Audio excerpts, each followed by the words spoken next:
think there we go. We're live. Very good. Very good. Hello, everybody. Welcome. I know it's late, so I apologize in advance, but welcome to what was going to be open mic night with everybody. Then it turned into Ask the Dads until about 30 seconds ago. Now, James is here after all. So, James, welcome. Glad you made it, bud. Hello. So what, did Noah couldn't show up at last minute or something? No, well, it wasn't last minute. I told everybody yesterday it was going to be on tonight, but Noah went to bed after whatever he was watching because I don't think he was awake for NXT tonight. So that's kind of is what it is. Yeah, that makes sense. All right. Well, at least I'm here. Either way, we're here. The most of the open mic night group is here, and that's what I was going for because yes, it was supposed to be Ask the Dad yesterday. We had massive, and I mean, transportation issues that I just wanted to scream. Plus, I had no voice. It just wasn't a good day yesterday. But we're here. Yes, and Stat Boy is serving a 30-day sentence for violating the wellness policy. That's right. He's 4 or 5 shots in on moonshine at this point, and that's right. He done violated the wellness policy. Before we get deep into the Randy Orton topic, Jeff, when have you ever known Mikey to take 4 shots of anything and still be coherent enough to even type the message that he did to us? Tennessee is ruining this boy, or it's making it even more corrupt, which I'm not necessarily opposed to. As long as Thursday's good, we'll see what happens Thursday. That's all I gotta say. Right. Because Thursday, tell you what, it's going to be the return of Stat Boy Rants, and we're just going to leave that one there. He asked me tonight if he could talk about the Will Smith thing. I'm like, it's your hour. You do you. Like at 8 o'clock, you're done. Yeah. At 8 o'clock, you're done because I ain't competing with Rift on his channel here on No DQ. I ain't doing that on a Thursday night because that's on a Thursday because that's the No DQ review. I ain't about to go up against that shit. I knows better. And I was supposed to be on that show anyway, so it's like I didn't want to have to try to literally do 2 things at once because my multitasking is not so good. Anyway, so JJ had the idea last week as we were approaching last night that it's Randy Orton's 20th anniversary, and with everybody in our general circle, with the exception of somebody's father, generally speaking, we all like Randy, and we all appreciate the amazing 20 years he's had, and to this day, Mick Foley counts his match with Randy as his best match, and we all love and regard Mick Foley very much on this channel, especially JJ and I, having met him as we have, and just appreciating his place in history. But JJ decided, asked me, it's like, can we do this? And he got a great collage of pictures together that I actually did not have a chance to upload because I was so busy being mad at things. So I will do that as I'm talking and as JJ gives the spiel here, if you will. But man, JJ, you have been long on the Randy Orton bandwagon, even when it wasn't exactly the cool thing to do. Randy Orton is one of those talents that I have never wavered from. Right. I guess you could call the 10 years that I spent away from wrestling not being a huge fan, but I still was keeping my ear out and my eyes open with what Randy was doing. And right. Even though I may not have always agreed with the company's decisions of what they were doing with him, I still never would have said that, I'm no longer a fan of Randy Orton. Right. So when I realized that his 20th anniversary was yesterday, just to show how much other people keep their eyes on our product, we announced we were doing a celebration of Randy Orton before the company he works for. Yep. Said they were going to do a celebration of Randy Orton. True enough. Just throwing that out there. Oh yeah. Yeah. Yeah. It's and again, I still maintain that whatever's happening, whatever happened last night and what's going to happen at Backlash, I still say that as great as he's been and as much as he's matured, I think the best is yet to come when that inevitable Riddle turn happens. But we'll get there. We'll get there later. And I finally got the pictures. So I just wanted to show everybody. JJ put these pictures together, and that is Randy's career, man.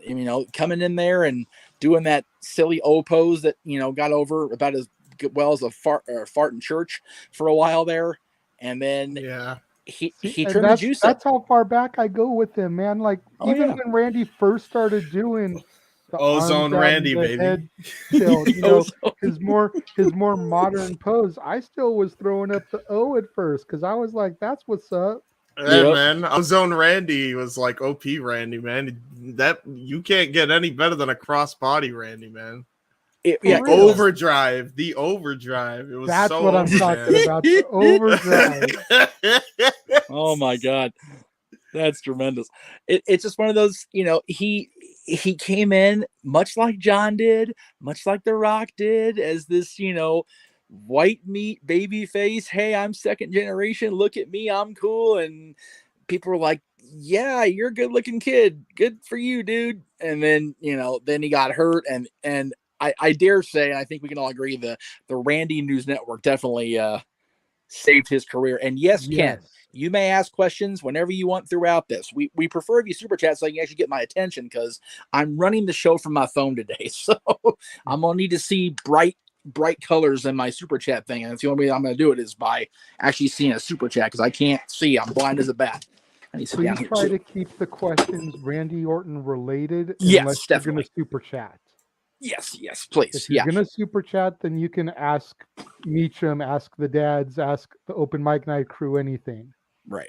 But otherwise, try to keep it Randy Orton related, because that's what we're here for tonight. We're here to celebrate the career of Randy Orton. That's right.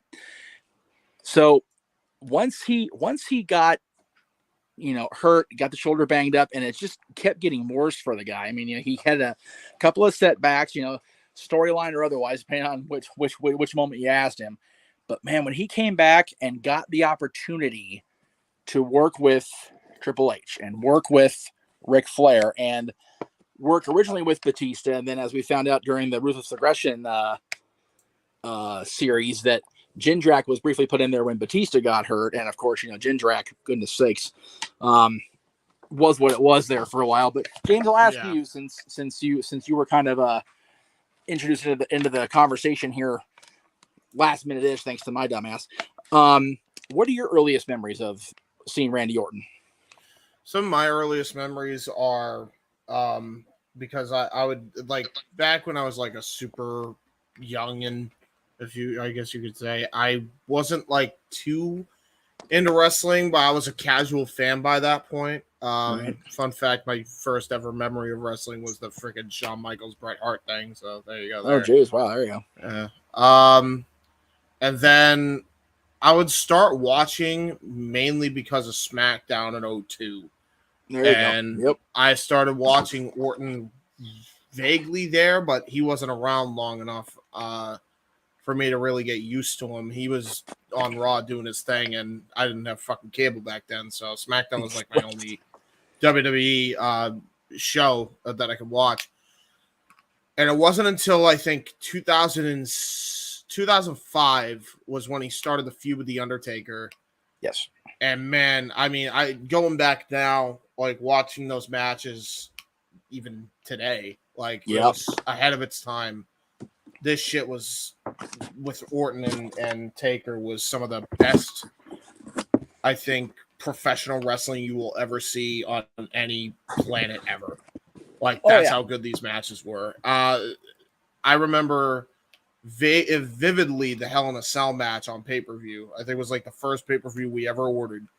Because I was an uber young kid, so I wanted to see Orton get his ass kicked and Taker to win. So I got my wish. And so of course I loved the match. But like looking back on it now, I just, seeing it now, I'm just like, God damn, what a fucking clinic, man. These two put on probably one of the better Hell in a Cell matches of that era, if not one of the best of all time. It might be right up there with Brock, honestly. The match that Taker had with Brock. Yep. And when you think about the fact that match itself is so marred with controversy because of Bob Orton, right? Yeah, because of time, it's because of hepatitis Bob over there. Yeah. Good old hepatitis B for Bob.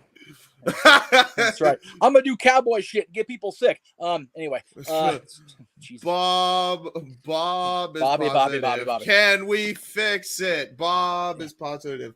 No, we can't. If you have chittens, you understand that reference, and you cool with us today. Jesus. What's funny is I don't know about James, but I don't think either of our kids actually watched Bob the Builder. Did they? Did I know Natalie did she?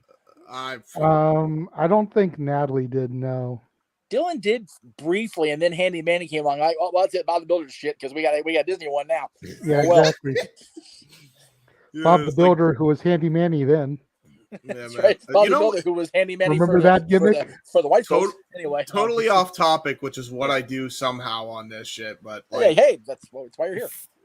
You know what was always a missed opportunity to me? The fact they never did a crossover between Bob the Builder and James the Jet Plane. Right. It pissed me off as a kid, man. I'm like, where's the crossover? This is prime here. Seriously, we got Dora and her cousin. Handy Manny's exploring everybody other friggin' Disney Junior. Where is the continuity, I ask you? Mm-hmm. Damn it all to hell. I sent a super chat. It's not showing up for some reason. Which account? Because I've got freaking... Okay. I hope you didn't send it to mine because mine shouldn't have super chats. Okay. Of the ones we're using, the only super chats we have here, Ken, are Aaron's and mine. So it's got to be one of those two. So anyway, Bald 09 from by the way, Bald Orton from 09 is absolutely savage, says Nikos, my boy Nikos, and without a doubt. It's funny. They put that little graphic up of him evolving over the years on Instagram, and it's like, man, he went so far into Voldemort territory for the longest time there, man. Freaking straight up slick bald head, bat-like ears, and the freaking Beelzebub goatee. It's like, can we just give him a magic wand and have him kill Harry Potter? Can we just make that happen today? I'm asking for. Well, then who's Harry Potter? Triple H? Well, let's see. Back at that point, no, because instead of a wand, it's a sledgehammer. I was gonna say because Hunter's too evil to have been Harry Potter. We'll make him. Abracadabra! I'm gonna break into your house, That's right. Oh God. Okay, we went way off into the weeds there. So, all right, JJ, you were at that WrestleMania where that feud really kicked off with the Undertaker, man, and it came off like gangbusters on television with him floating to the ring. But how was that for you live at Staples, sitting next to the currently inebriated Stat Boy? Well, for the record, me and Stat Boy didn't sit together. Unfortunately, we got our seats so late that we were there, but me, him, and Juan, who all went together, were sitting completely different sections. Of course. Jesus. Because, you couldn't find 2 or 3 seats together. Not at that point. Nah. But, man, it was the first time that I legitimately feel the streak should have ended. Right. And we've gone back and forth over the years about why it didn't, why it should have, but you got to figure Randy was still riding the whole legend killer gimmick at that time, and what better legend for him to add to his motif than to kill the legend of the Undertaker and the streak at WrestleMania 21. Josh, with a great question to follow up on WrestleMania. What are your thoughts on the RKO during that match? I mean, that was one of the first RKOs out of nowhere. Yeah, it was pretty cool to see that. I mean, hindsight compared to some others, it looked a little on the sloppy side. Yes. But still, just the fact that he hit it from nowhere that first time, it kind of became the cool thing to see from there. Like, how is it going to happen? It's one of those where it's a bummer. It's not even the coolest one in California now after what happened in WrestleMania 31. Yeah, right? Oh, my God. Freaking Rollins just took it and went, here, Taker, hold my jack. Damn it. Oh, my God. Good stuff there. Yeah, so my favorite RKO is legitimately probably the, what was it? The Evan the Bourne? one he did on Evan Bourne, probably. Oh, man. Yeah. That one the shooting star into the RKO. Vicious. I wish he did that to I wish he also did that to Justin Gabriel in the when he did the 450. I feel like that probably was more realistic. But yeah. I remember Justin Gabriel. I think he done Justin Gabriel. It might have hurt both of them because man, Gabriel was moving so fast on that 450 every time. I mean, timing the shooting star is a little different because you can kind of get a good feel of where the guy's going to be. 450, the guy's just like moving. So that would be, if he pulled that off, he would be the legend killer forever. Yeah, because he would have killed someone. Oops. Right? Seriously. Oh, the legend of Justin Gabriel. Wait, what legend? Poor guy. I feel like we got way ahead of ourselves, though. Like, well, we did. Well, we completely we're gonna go back. bypassed his Intercontinental title run. Oh, dude, trust me, we're going back to that. We're going back because that came at the hands of RVD, and I definitely want to bring it up because it was exactly there. You go. That was the first win of the night for Evolution, where we got that infamous Horseman-esque pose of all the gold was in Evolution's camp, and Lawler was on that like flies on shit, man. He was like, "They got all the gold, yeah, they got all the gold." It was. That was what Evolution was supposed to be. It was supposed to be Triple H maintaining his reign of terror, as we've named it here on the Jeff Meacham Network, thanks to JJ. It's what we had. We had him. We had Batista getting the mega rub from Flair. No, not that rub. Not on the Flight of Hell rub. That's shame on you for thinking that, people out there. You're terrible. I was about to say. As tag team champions, and then Orton with that workhorse working his ass off championship, like the Intercontinental Championship is supposed to be. Yeah, Orton was definitely the Tully Blanchard of the crew. Oh my God! Oh yes. No question, no question. He was the most evil, hated son of a bitch of the four of them, no doubt about it. Even more than Hunter, which is saying something. Yeah, and then that makes Flair and Batista the Arn and Ole of the group. Yeah, they were the tag team. Because Batista was definitely the enforcer, right? And then at that point, Flair was the grizzled old veteran, the Ole essentially. And when you think about it, they would do the same things. You know, Flair would tag in there and just browbeat the poor guy in the ring to death, and Batista would come in, just smash him a couple times, and Flair would come back in and freaking rub the poor guy's forehead raw with a hammerlock. It was exactly what the Andersons did in the 80s and the 70s.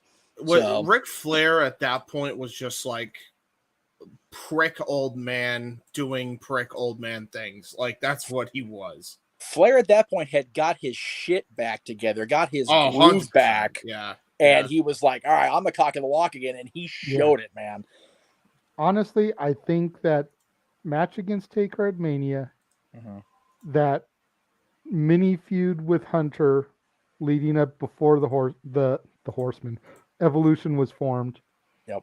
And that little feud with Shawn. Yeah.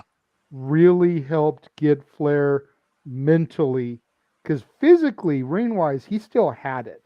Oh, yeah. He just didn't believe he had it. No. But it got him where he needed to be mentally, so that when Evolution came together like Voltron, yes, or for you Chiddens out there, the Megazord, it was on and Megazord, baby. That's it. Oh Lord. Now, are we talking like just basic Megazord? Or are we talking Dragonzord? Oh shit! If we get Dragonzord, you gotta get freaking. You go bring Dragonzord into it, man. You bring in Tommy, and Tommy was always my boy. Yeah, absolutely, bro. So there was Aaron. So hang on. So Aaron's asleep right now in bed, and he's gonna wake up and see his channel. They were doing the goddamn Dragonzord thing on my channel. What the shit was going on last night on that show? Pretty much, yeah. He's gonna wake up like. And this is where you dub in the intro of Samoa Joe's music with the Godzilla roar. Just waking up, coming about. No, hold on. I'm way ahead of you on that, JJ. There you go. But anyway, oh my God! Hold on, before anything. Hey, Aaron Rift, when you see this, hi, I'm that autistic guy you had on your channel. I'm fired. I'm officially fired again. It's okay. Okay, so there was a great question earlier. I'm gonna do real quick. So I did live through Hulkamania. Yes, we all did. God help us. I actually did not see the point of Hulkamania when Orton was around with Piper and Orndorff, because I was not even a fan yet, Ken. I did not become a fan until October 1990 when it was winding down, and at that point, Bob Orton was already gone to the company, and at that point, he already had his cowboy hat eaten by Aaron Rift's father on the air. So it's just kind of I didn't see Bob till many years later. So what a fucking sentence. But the ace was definitely smooth. He was definitely a smooth as silk heel. And yes, it's a legitimate thing. Look it up. It's Bob Orton standing next to the Warlord, on a promo for the UWF, and he's literally eating Cowboy Bob Orton's cowboy hat during a promo that Warlord is cutting a promo, and Warlord cutting the promos like watching paint dry in a freaking heat wave. Oh my God, yeah, rough.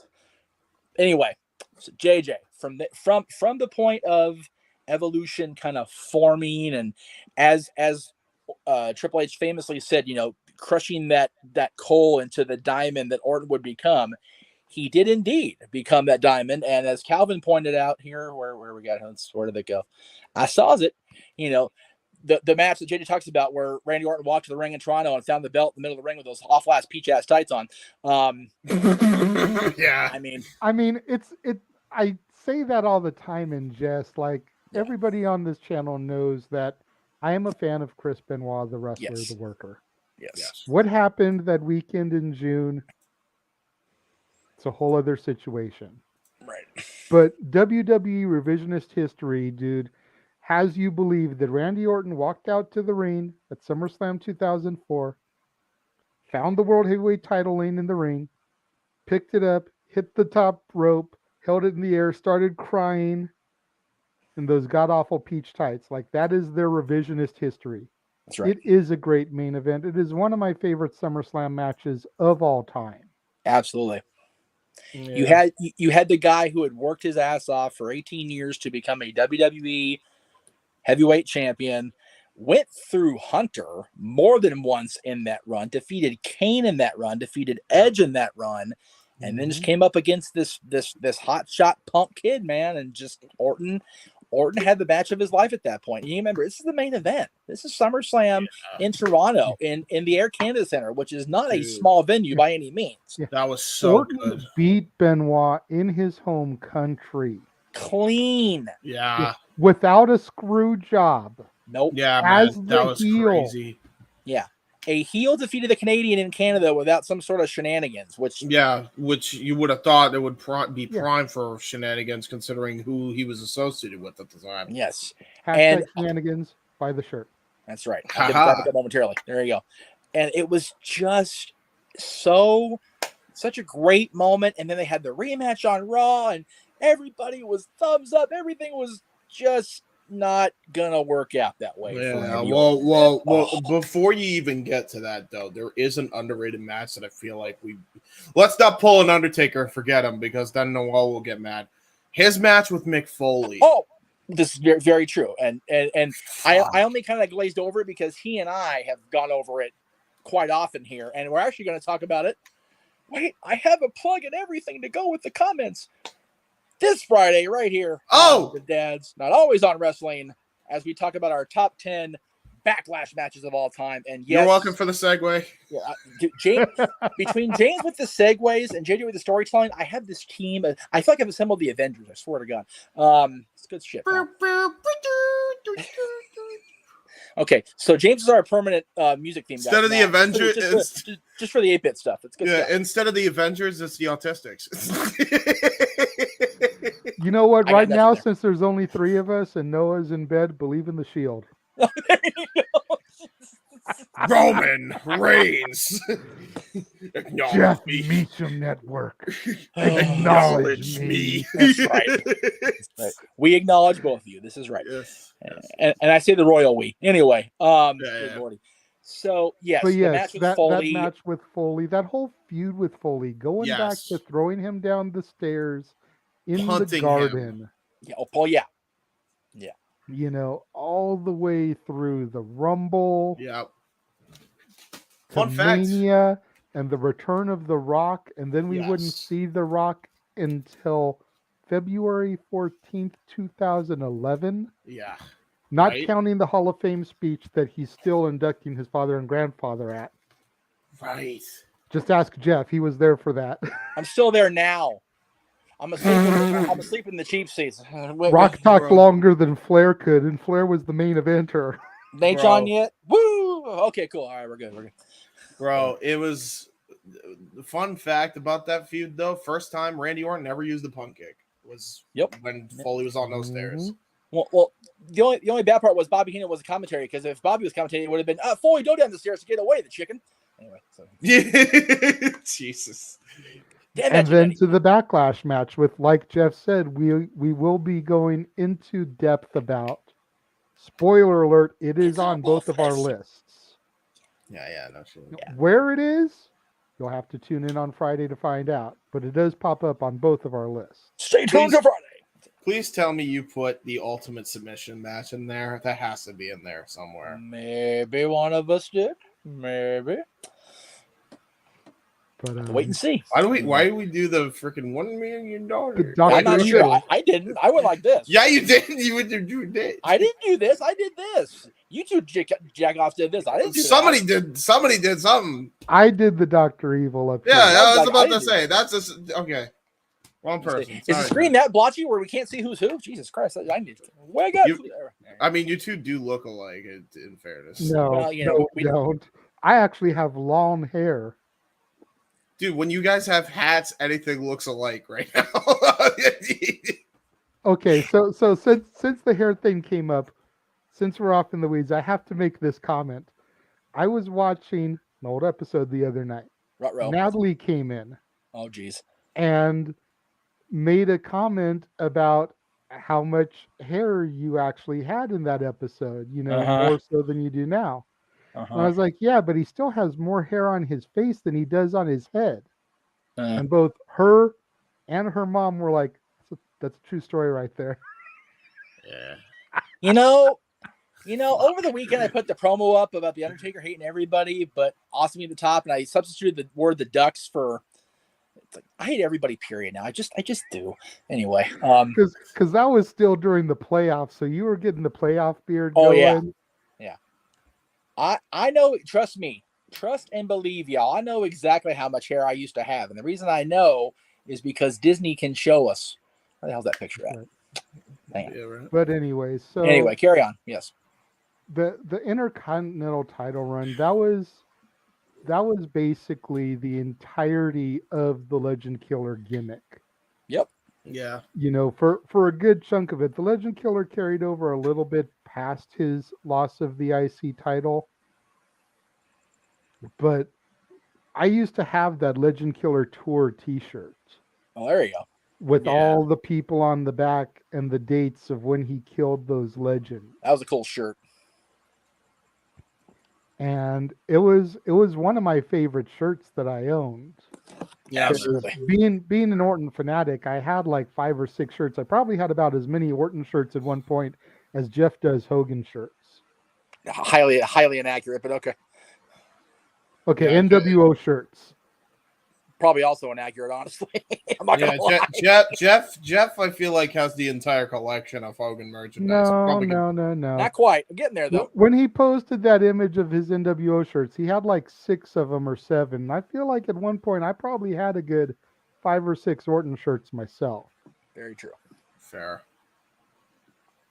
But yeah, what were we? We were gonna talk about the fact that the Reign of Terror struck again. Yeah, and then it led to the world title. Him losing the title, the IC title at Vengeance, to Edge, I believe, right? That July. Yes.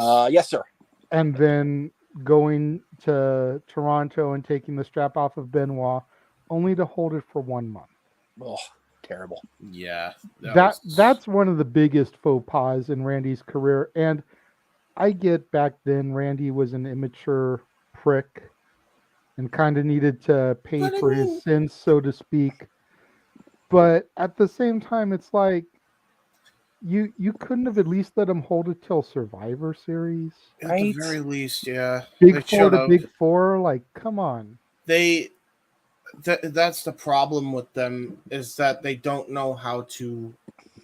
They never knew, and they still don't know how to punish somebody properly and still get to a destination that makes sense. There's no in between. There's no in between. There probably never will be an in between. The problem is that Batista had the look that Vince really goes freaking nut busting over. Right. Yep. And so they figured, okay, well, we gave the belt to Orton. Now we need to prime Batista. Yeah. And you didn't have to, but you couldn't have done that with Orton as the champion. Exactly. Like, I think they wanted to have the two future members of Evolution take the strap off of Hunter. But which makes sense, I guess. If Orton had held the belt to Survivor Series, Hunter could have got the belt back at Survivor Series. Batista could have still won the Rumble, complete with Vince tearing both of his quads, and gone to Mania to face Hunter and take the strap. Am I the only one? By the way, I look back at that, and am I the only one that thinks that Vince should have just called an audible when the double elimination happened? I honestly don't know why they didn't WrestleMania 10 it. Yeah, I don't. They should have because what was it? They were going to the same destination anyway. Yeah. Cena was going for JBL. Fucking Batista was going for Triple H. Like, why didn't you just stick with the accidental finish? Yeah, it was so perfect. Such a botch. Yeah. You know, I mean, they both go over. They both hit the floor at the same time. They're both from separate brands. So you guys get to challenge your brand champion for and it would have the title set of up Mania. so nicely for Survivor Series that year too. Considering it was the first time they did SmackDown vs. Raw, right? I think so. As you know, which brand is better for the first time, like full on, you know? Yeah, because the previous 2 years, Orton was the quote unquote sole survivor. For the first time was with Bischoff's team. The second time was defeating Hunter's team. Yeah. So again. But then again, 05 Survivor Series, he sole survives again in the Battle for Supremacy, and then the Undertaker feud restarts. So that kind of worked out for the best too. Yeah, I mean, you could still do that too, though. Point being, with fucking right. So before we move on to the next part of Orton's career, just to show that I always haven't been a bald-headed chicken effer. Here we go. Check this out. Okay, so here we go. So this is April 2006. It does exist. Getting a little thinner there in December. Oh my God. March 07. It's damn near at my shoulders, which is bro. scary. You had oh man, I'm worried about my hairline now. Fuck. You had the same hairline I did. So here you go, James. This is March 07. This is 5 months before I find out I'm gonna have a child. This is what shit ensue. This is what shit ensue to hair right there. There it is. Okay, just saying. There you go. Thanks. JJ has his long hair for now. Okay. Yeah. He's got a teenager 13. now. Mine is 13. I still have my long hair. Granted, my hairline is running away from me, kind of like Paulie's, but I still got hair. Yes. You are going for the skullet with gusto, my friend. There you go. It's good stuff. And I will say this. Your own biological daughter is a teenager. You've got your girls' kids now in your life. You in trouble. True that. True that. You in trouble. But as was Randy Orton in trouble, because once the feud with Undertaker kind of not fizzled out, but kind of just went by the wayside after 2005, he went in 2006 and he got himself in a little bit of trouble. He had the substitute thing with Booker and the feud with Benoit, which again, he's involved with Chris Benoit again. And then he has the storyline with Rey Mysterio over Eddie Guerrero in the Royal Rumble, which just, you talk about the fart in church, that whole thing went over like a piece of turd in church. It was so bad.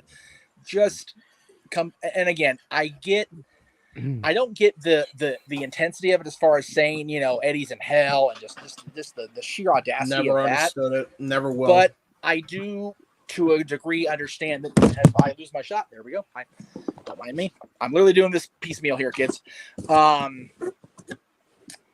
don't understand the need to have it be a triple threat in the first place. And the reason I say that is because from what we've been told in later years, Randy was already on the block to be in trouble.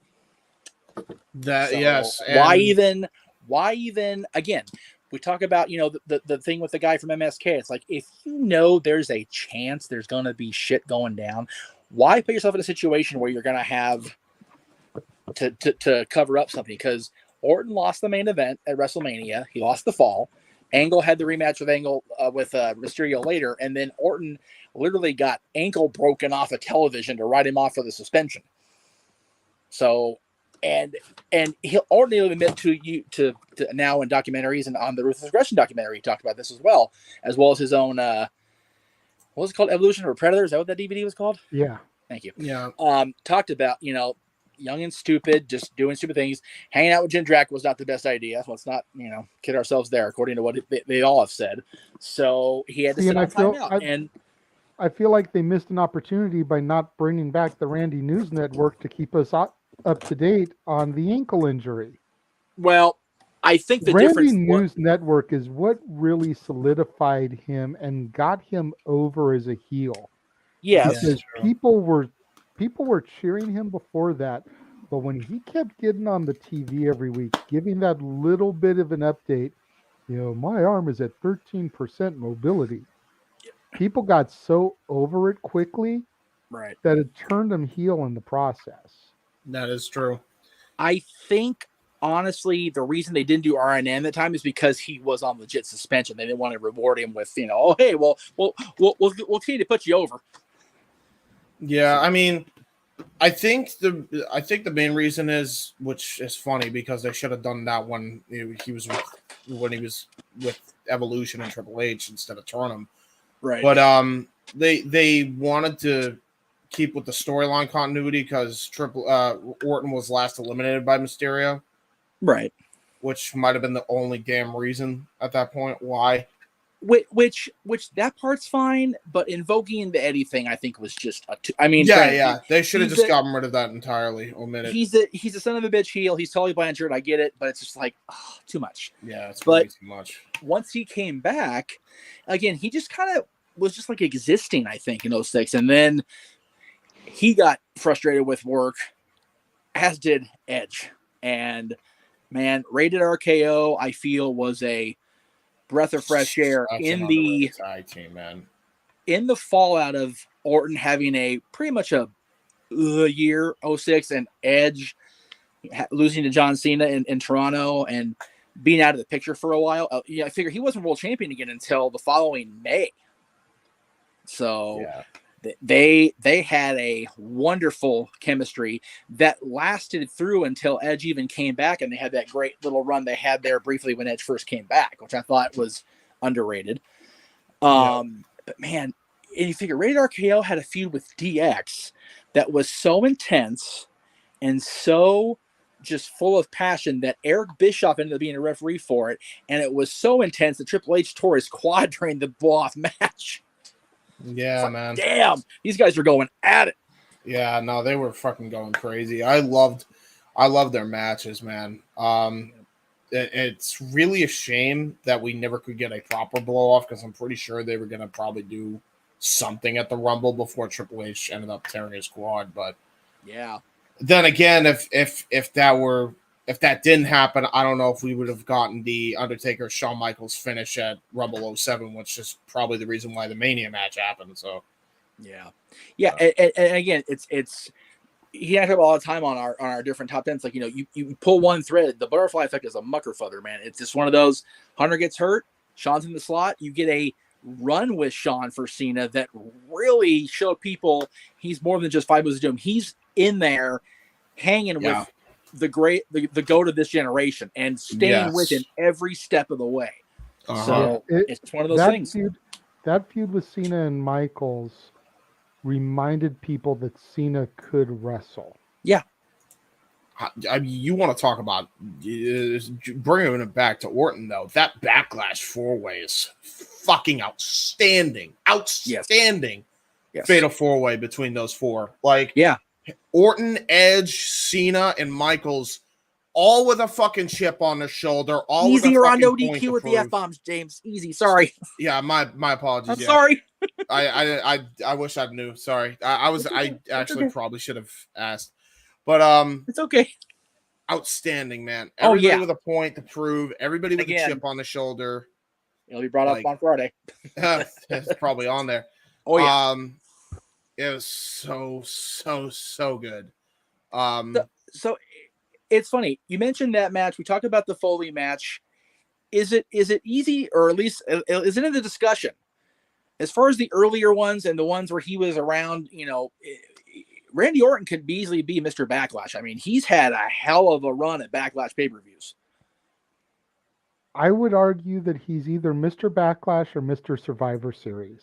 Definitely Mr. Survivor Series with all the Soul Survivals and all the and you figure his run with Barrett there, and again we're jumping way ahead here, but the run with Barrett with Cena being involved with the Nexus, that title match is overlooked only because of Cena being there. Really, they had a great little match and a great little match on Raw that ended up leading to Mrs. Cash in. So, and that's the reason really we wanted to do this in the first place. Is there's so many threads in the last 20 years that in one way or another he's involved.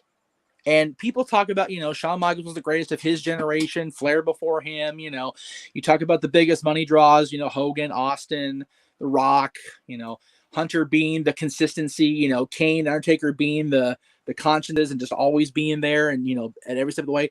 But Orton has hung with all of those guys. Every single, even Austin. He didn't work directly with Austin one-on-one in the ring, but he was very much involved in the Austin Bischoff feud.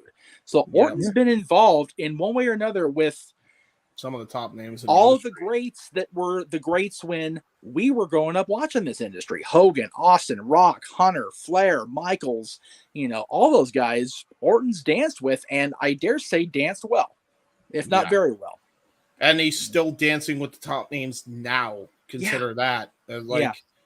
That's how vast his wrestling has been. Like, say what you will about Orton, and Lord knows there's plenty to say, but you can't take away the dude's ability in the ring is unparalleled. Like, you put him, like, say he leaves WWE like tomorrow. I'm not saying this is actually going to happen, but you put him in AEW, you can go with the best of them. You put him in Ring of Honor, you can go with the best of them. You put him in Impact, you can go with the best of them. When Vince McMahon says that Randy Orton is the prototype for a professional wrestler, that's not a lie. No, he is. You could put him in any style. You could put him in New Japan, and he'd probably have a 5-star classic that Dave Meltzer would go nuts for. Like, he is so good. When JBL was the lead analyst for all the years he was doing the lead analyst stuff on TV, he said it every time he was on TV. If you were to build a prototype, a typical sports entertainer, it's Randy Orton, and he is, and that is why they got the Authority thing behind him. He was the face of the company in that 2013 run because he is that. And the thing with Randy, he's part of that OVW class of 2002. Such a Jesus, class. Cena, him, Orton, Batista, and Lesnar. Rock. Shelton too. Shelton and Shelton's in that class too, exactly. But and again, another guy underrated to this day, which astounds me. But those four guys who have all gone on to be world champion multiple times over, they're going to be Hall of Famers the minute they get the call. It's like it's not even a question of if, it's when. All four of those guys. Yes.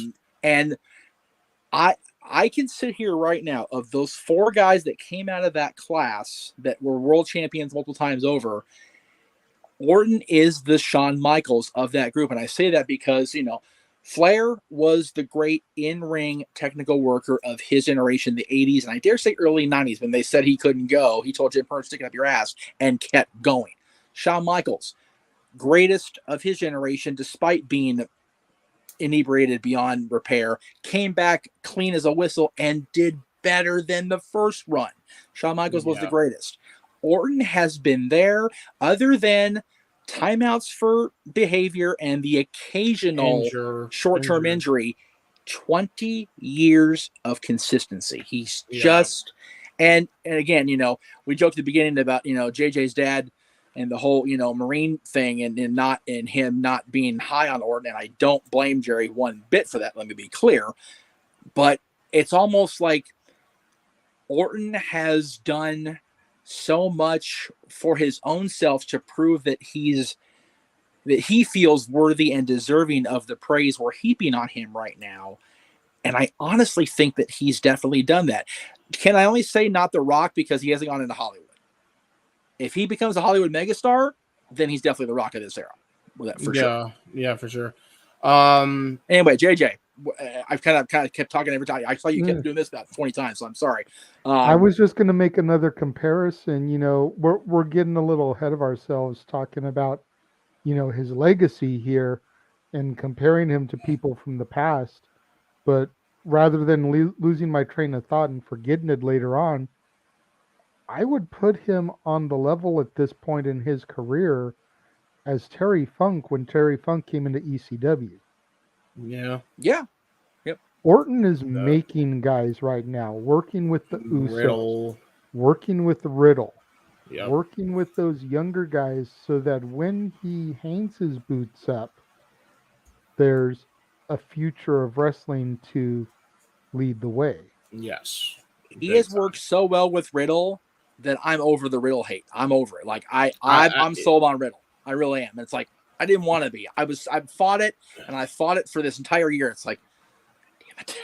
But yeah, that match that he had on what was it, the opener on night 2 was so unbelievable. Like honestly, I thought I was watching AEW for a second. That's how good this fucking match was. And again, sorry, I know it's all right. But man, like that match was outstanding as well. Speaking of triple threats, the Mania triple threat he had with Cena and Triple H. Cena and Triple H was really good too. Another underrated moment that night because you figure all the eyes of the world were on Flair and Shawn.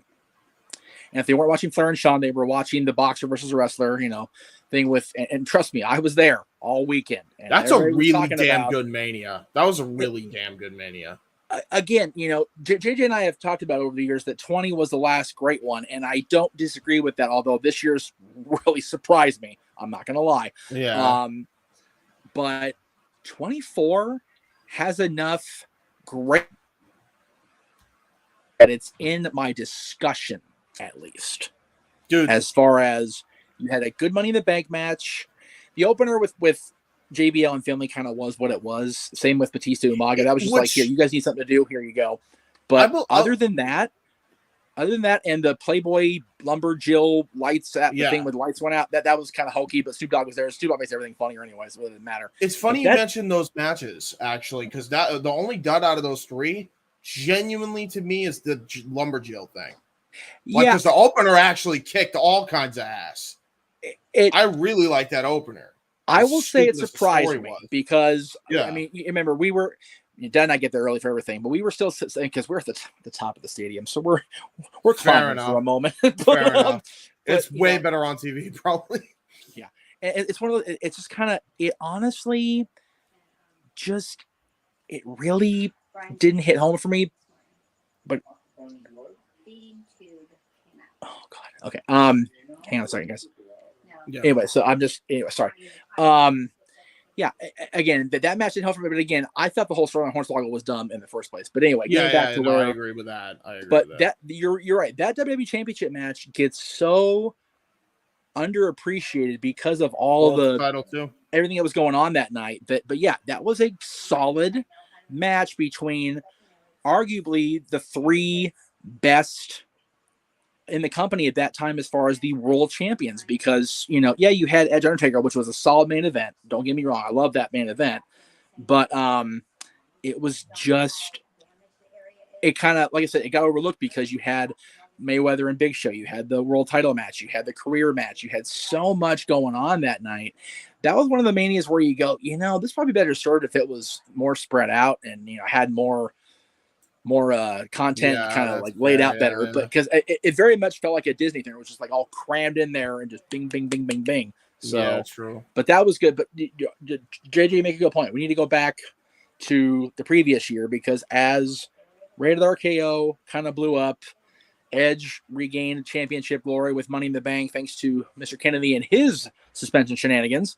Orton again is kind of like a man without a man without a country, and then he gets in a feud with Cena. And people talking in the chat room all night about their 07 SummerSlam match and the feud they had that summer. That SummerSlam, and again, Orton and Cena have fought on pay-per-view about 45,000 times in the last 20 years, but that 07 run with them was probably their best, other than 2009, where they had the vicious battles at bragging rights and everything. They beat the dog out of each other that year. But the hell. Anyway, I felt the 07 run with Randy, and again, the summer 2007 was just so marred with Gaga, but Orton came out of that. Cena tore his pec going into the No Mercy pay-per-view, and Orton has a career night. He starts the night being awarded the title, then he loses Triple H in the impromptu match, and then beats Triple H last man standing with, again, the devastating. And I think 07 is really when the punt really started to make its presence as one of his main weapons. I'd argue this is where the Viper era really started for Orton. Oh, yeah. Like, you also got to keep in mind, like, he actually had a really damn good, like, the gimmick match is stupid in general, but, like, he actually had a really good stretcher match with Van Dam, and that just, like, I think sent him over the edge to be the champion again. Yeah, the story with Van Dam sucked a big donkey dick because the way they wrote Rob off. And Rob and I talk about this. Right. Big time. But the feud really showed that Orton could be a sumbitch. Yeah. And which was great. Which is what they, and like you said, JJ, I think James is right there, because you figure it was during that run going out of Mania into Backlash, again, another Backlash match, him and Hunter and another Fatal 4-Way. But that was when the Voices theme actually debuted, was during that run. So it was, and he's used it now for 14 years, excuse me. So, and you know, you have talked about that we like the other one better, but I was just gonna say I like Voices, but I still prefer Burning My Light. It's funny because he hates both. Really? Yeah, he does. He's shot on both of them, man. Like, he does not like either one. It's like, what do you want? Do you want CM Punk's theme back? I think, dude, I think he's hated all three themes. Like, he hates two of them, but he just stuck with it because it was iconic, and the other one he gave to Punk. So. Right, and then, you know, of course, he had Lemmy singing about half the time too for a while there. So it's, you know, there you go. You can't go wrong with Motorhead singing the after the ring for a wrestling fight. So yeah, but yeah, he ends up being WWE champion for a good chunk of that next, you know, 2, 3, 4 years. He's feuding with Cena, he's feuding with Hunter, and again, the feud in 08 and then 09 with Hunter, and 09 I think really sent him off into that next level, because in feuding with Hunter, we end up getting the worst kept secret in wrestling, that Hunter is married to the McMahons. Right. And we get Orton versus the McMahons, and in the process we get Legacy involved too, and that's where really Cody started getting his chops really shown into 08, because joining up with DiBiase, and then the two of them joining up with Orton, and you know, Manu was there for about to drop a coffee, but good on him. Whatever. Really quick, off topic, yes, the Kings have clinched their playoff berth. Yes, that's what Dad was telling me when I was kind of on mute there, and I was shrugging because the Kings made it, and that's awesome. Vegas is still alive for the moment. Doesn't matter though. The Kings are in it. Kings are in, baby. So the Kings, if the playoffs started today, they play Edmonton Oilers, and God, my 80s sense is tingling like a motherfucker right now. Go Kings, go! Anyway, but yeah, Legacy. You know, Legacy was the beginning, I think, of Randy giving back to the younger talent. Yes. Yeah, taking Cody, taking DiBiase, taking Manu for that moment, taking Snuka. Yeah. Deuce. Manu's a missed opportunity, I thought. You know, having those guys with him for that period, and then obviously they trimmed the fat. They got rid of Deuce. They got rid of Manu, and they just kept Cody and Ted. Yeah. And instead of doing another rehash of Evolution, another rehash of the Horsemen, it was almost more of a hash of the Freebirds. Or the Triple Threat. Yeah. Yeah, the Triple Threat, I would say.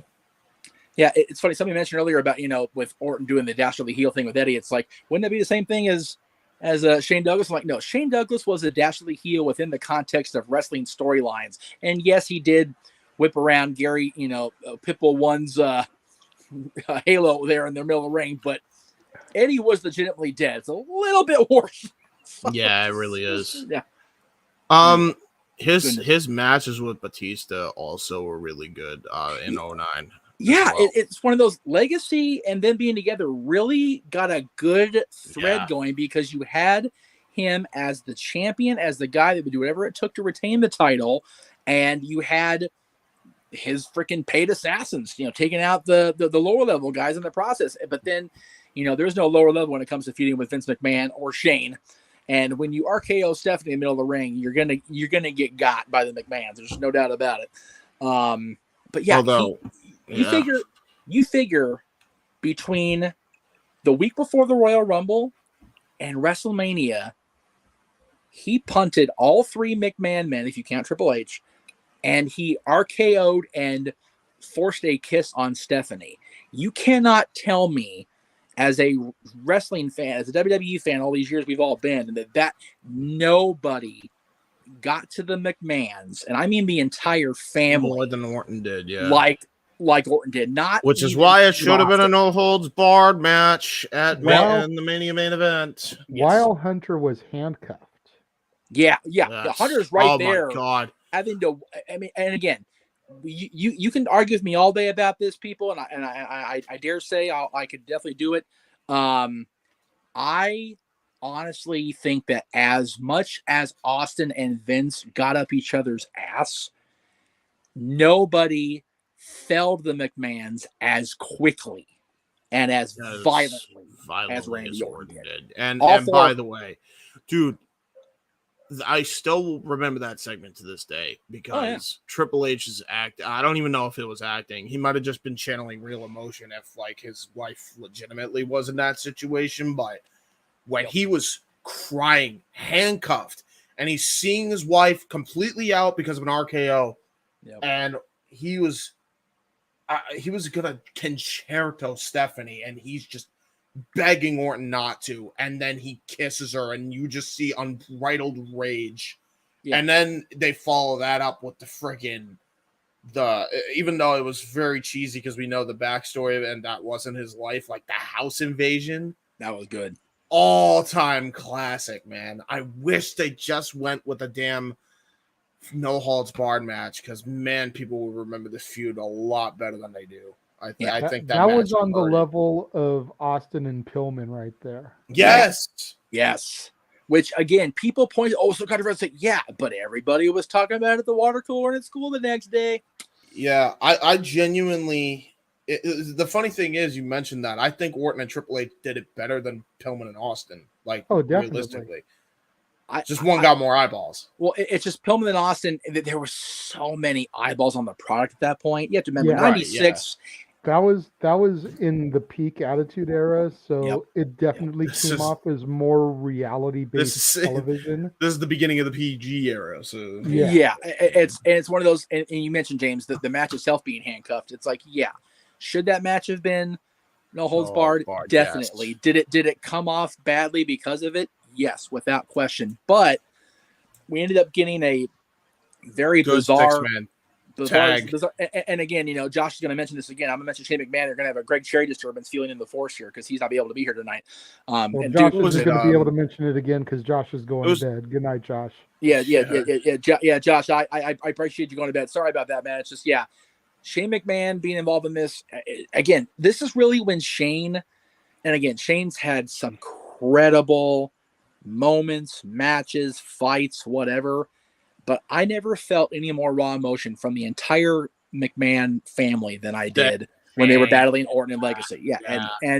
And bringing in Batista to substitute for Vince, because Vince, even in 2009, was already breaking his ass. I love that 6-man. That 6-man was actually really good. It's very underrated. It was.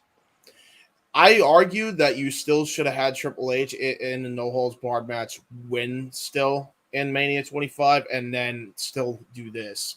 I'm okay with the outcome of the match at WrestleMania. I'm just not okay with the previous 20 minutes of it because, no. This dude literally punted my entire family. I done invaded his home, and now I can't. I'll throw a sledgehammer through the glass as I walk in the ring, but I can't throw one through his head. That makes no sense. And it was very pigeonhole, and they both talked about it. Even Vince talked about it. He's like, "Yeah, I botched that one. My bad." So it's just one of those, you live and you learn. Yeah. But and then unfortunately for Batista, Jay, he gets hurt during the title when he gets the title back from Orton for the McMahons and for Hunter in the steel cage match, and then Orton gets it right back, and we go back to in case of break glass. Orton. Oh, by the way, after he punts him to oblivion. Oh yeah. He punted Batista to oblivion. He did.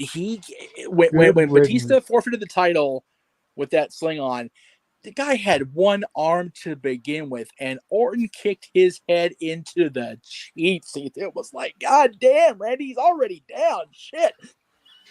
That. Yeah. Anyway, talking about the string of matches that Orton had that year with Cena. You could argue Breaking Point was the best match out of the three, but to me, I don't even know if it was three. I remember vividly there was three. There could have been more, but the one that I remember most is the bragging rights one, because Orton tried to fucking kill Cena with the pyrotechnics. And God, just the moment. The Morton and JJ, I don't know if you and I were watching together. I remember watching one of those matches, either with you or we were talking or whatever on social media. But man, when Cena, JJ, is just chained to that ring post and Orton's just tarring him alive, made him cry. Cena was legit, probably for real, for shoot, crying because he's whipping him with a kendo stick like he's Sandman on Dreamer. This dude was in tears. Cena never cries. No. Like, ever. He's Super Cena for a reason. That never happens. Orton was a menace. Yeah. And Jay, you and I really starting to solidify our friendship at that point, because I was coming down to visit more often. We were watching more stuff together. I remember talking about these matches with Orton and Cena, and just, again, it took you a little longer than it took me to get to where I was, but we were really starting to earn the respect for Cena at this point, no? Yeah. I mean, I always respected Cena as a man. Yeah. But there was that time, and I'll say it all started with his being drafted to Raw. Yep. After winning the title at 21. Once he got drafted to Raw, all the way up until, I want to say, maybe his feud with The Rock in 2011. Yeah. 2012. With a couple of matches here and there, like the ones against Shawn and Orton, but like I was like just so over Cena. I don't blame you. I've told the story hundreds of times on this channel, James. You might have actually heard it once already, but I turned my chair around during the WrestleMania main event, Cena versus Batista. We are at my mom's having a watch party. I turned my chair around and refused to watch the match. Yeah, because you already knew. I mean, yeah. Well, and I couldn't stand either one of them at that point. Really?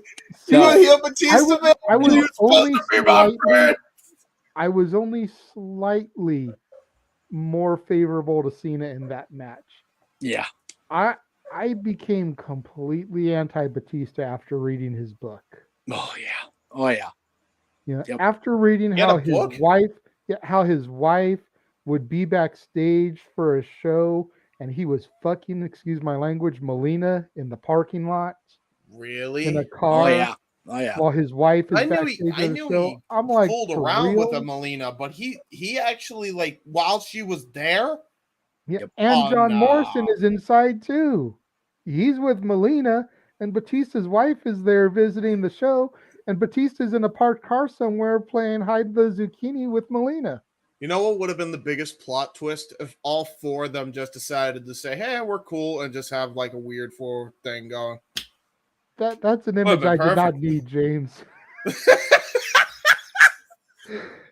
That's an image I didn't need, nor did the No DQ Galaxy. Solved, right? To save anything of the Jeff Meacham Network or the Greg Cherry brand, That is an image I and the No DQ Galaxy did not need. To everybody watching a No DQ and airing tomorrow morning, Lord, I apologize for that there. And he would depict his name, man. Anyway. The views of James Hebert do not reflect the views of everybody else. Surely not No DQ. Goodness gracious. Certainly not. Normally, I will co-sign to highly likely in all likelihood. Normally, I will co-sign to just about any opinion James has, but this one, no, James, that's a bad James. You sit in timeout for feel the leash back. If you were leaving comments on the YouTube channel, you'd be blocked for 5 minutes. You couldn't comment for 5 minutes. That's right. Timeout. You're timed out. Oh no, my bad. Don't make me mute your ass. Anyway, no. But yeah, I mean that's what turned me off to Batista. Fair enough. And like, Orton had a triple threat with Legacy on that show, though. At least Cena, I still admired as a man. Batista, I couldn't even admire as a man. Yeah. Plus, he was so sloppy in the ring. Botchtista, as he was called. He couldn't even get the timing of his pyros right. Ever. Still can't. No.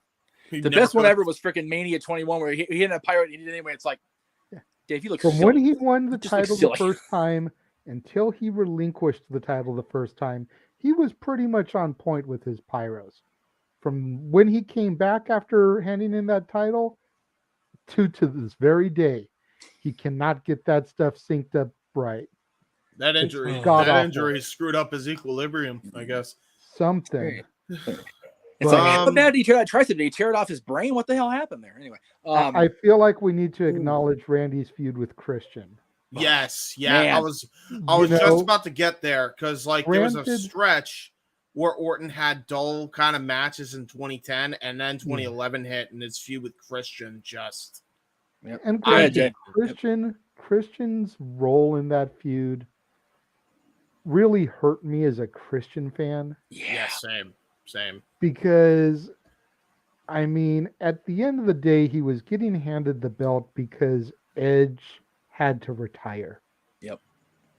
Much like the way Ray was handed the belt because Eddie passed. Yep. You know, and then for Christian to get the belt because he spits in Randy's face and Randy gets DQ'd. It's like, really? Yeah. That's the best you can do for Christian. Yep. The man is a multi-time world champion in the other company. Yep. And this is how you're going to give him the belt? Come on, y'all. Like, JJ, at least put some respect onto the name of Christian Cage. JJ and I were sharing the couch that night watching Money in the Bank, and that night was bonkers for multiple reasons, that a lot of which, especially on the channels we're on side, I can't get into. But that I was seeing blood red when Christian spat Orton's face, because in my personal life, and my dad can back me up if he's still listening, I tolerate quite a bit when I'm beefing with somebody or I'm in a squabble with somebody. You spit at me, I will punch through your goddamn face. Because that's just the most petty, the most chicken shit thing to do.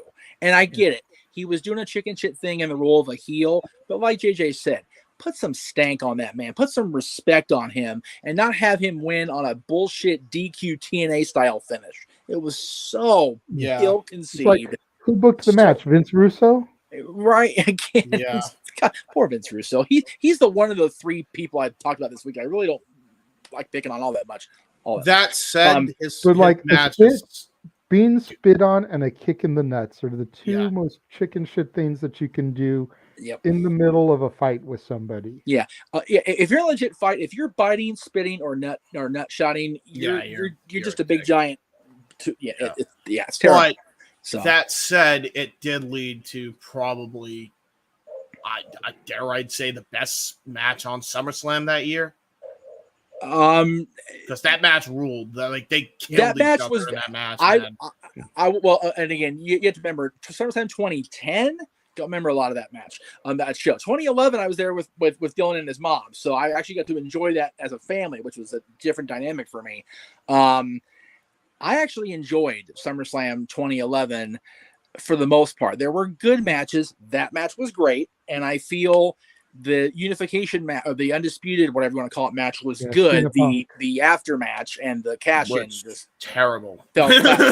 and I dare say that as much as they claimed it was his destino to be, I think 2011 Alberto championship matches just completely dogged him, even as champion, because he won the Rumble, lost to a guy that was going to retire. They just didn't know it at the time. Wins Money in the Bank, has the moment at the pay-per-view where Vince calls him out to cash in with the whole Punk's leaving thing, which honestly, they did the right thing that night. But having Alberto cash in and kind of be lumped into this whole power struggle with Punk and Hunter and Nash and whatever. And Cena, Alberto became the afterthought, and he was WWE champion until Survivor Series. To the point where Cena was trying to get him over in a promo just to make him a more credible champion. And again, much like Cena did with in 2013 with Alberto when he was world champion. Cena did his damnedest because he saw that whatever personal shit was going to go on with Alberto later, that dude had the legacy, and that dude had the ability, and he could work. And working with guys like John Cena and, like we're talking about tonight, Randy Orton, and Dolph Ziggler later, God, that freaking pop in Jersey. But anyway, Randy Orton, again, you're weaving the guys in there. The match with Christian at 2011 was awesome. And, he was world champion, I believe, until he lost it to Mark Henry, if I'm not mistaken. Sounds right. Yeah, it was. And God, Mark Henry, people forget Mark Henry was the world heavyweight champion. Oh, I don't. That was long overdue. It was long overdue. But I honestly forgot, so I just said it right now. It's like, that's right, Mark Henry. And then again, Orton kind of, does what Orton does. Fade into the background a little bit. Got with the guys. Got with Sheamus. Got with Who did he fight at 28? Did he fight anybody in 28? It was him and Sheamus. No, Sheamus was with Bryan on his own. Sheamus with Bryan, yeah. God damn, that was horrible. I'm trying to remember. I'm pretty sure he was in a 6-man BS match, but I can't remember who he was with in 20. Then that would have been the 10-man. That had to have been that freaking manager. It was Kane and Orton. That's right. It was Kane after coming back with that stupid silver mask thing. And then let's skip over that feud. Never mind. let's skip over that feud. But again, the thing is, Orton very much became utility guy for well over a year. Yeah, and then Money in the Bank. 2013. Yep, 2013. He won Money in the Bank, and then he beat Bryan. Had a very underrated title run. I think. Again, JJ, you were there for 13 or not? No. We always go back for that. Okay, so that was when I officially returned to No DQ after being gone for 2 years, and I'm down the street for the after party, watching the show on the stream. And just being overjoyed, and Daniel Bryan's our guy, he's the champion. And then, man, Randy Orton and Triple H back to, and the gut reaction is, are we really going to rewrite history right now in this moment after less than 4 years of them literally invading each other's homes, killing each other's families damn near, but now the machine's behind Orton? And again, what was great is they did that, but they still wove that back thought into the mind, because when Hunter, when he walked out the next night for the big moment, he shook Hunter's hand. It was kind of like Latinius, and then he hugged Stephanie. It was like, oh wow, they're going with this. Okay. Because it was what Hunter said. It was about what was best for business. And like you said earlier, your prototypical sports entertainer / professional wrestler is Randy Orton. You want that guy as your world's champion. And, the graphic last night, he was the first ever WWE World Heavyweight Champion because he unified WWE's big gold with the WWE Championship. So, I mean, there was no other choice in the Authority's mind. And when you look back at it, it's like, yeah, Cena could have been that guy. Yeah, Bryan, they tried to make Bryan that guy after WrestleMania in 2014. But man, Randy Orton was such the perfect guy to be the corporate champion in the vein of The Rock. Yeah, as the corporate champion, yeah, he was man. Honestly, such an underrated title run. Like, after so long, James, and I'll ask JJ too, obviously. After so long of being the corporate pariah and the fan pariah for all the backstage shenanigans that the internet let get out way too easily, here he is. The machines literally got him on this pedestal. He's standing there at the end of the end of 2013 with the McMahon Authority figures pointing to him, going, "Yep, this is our guy." Yeah, just a cool moment. And as a Randy Orton fan, JJ, I'm sure you were freaking over for that one. Oh yeah.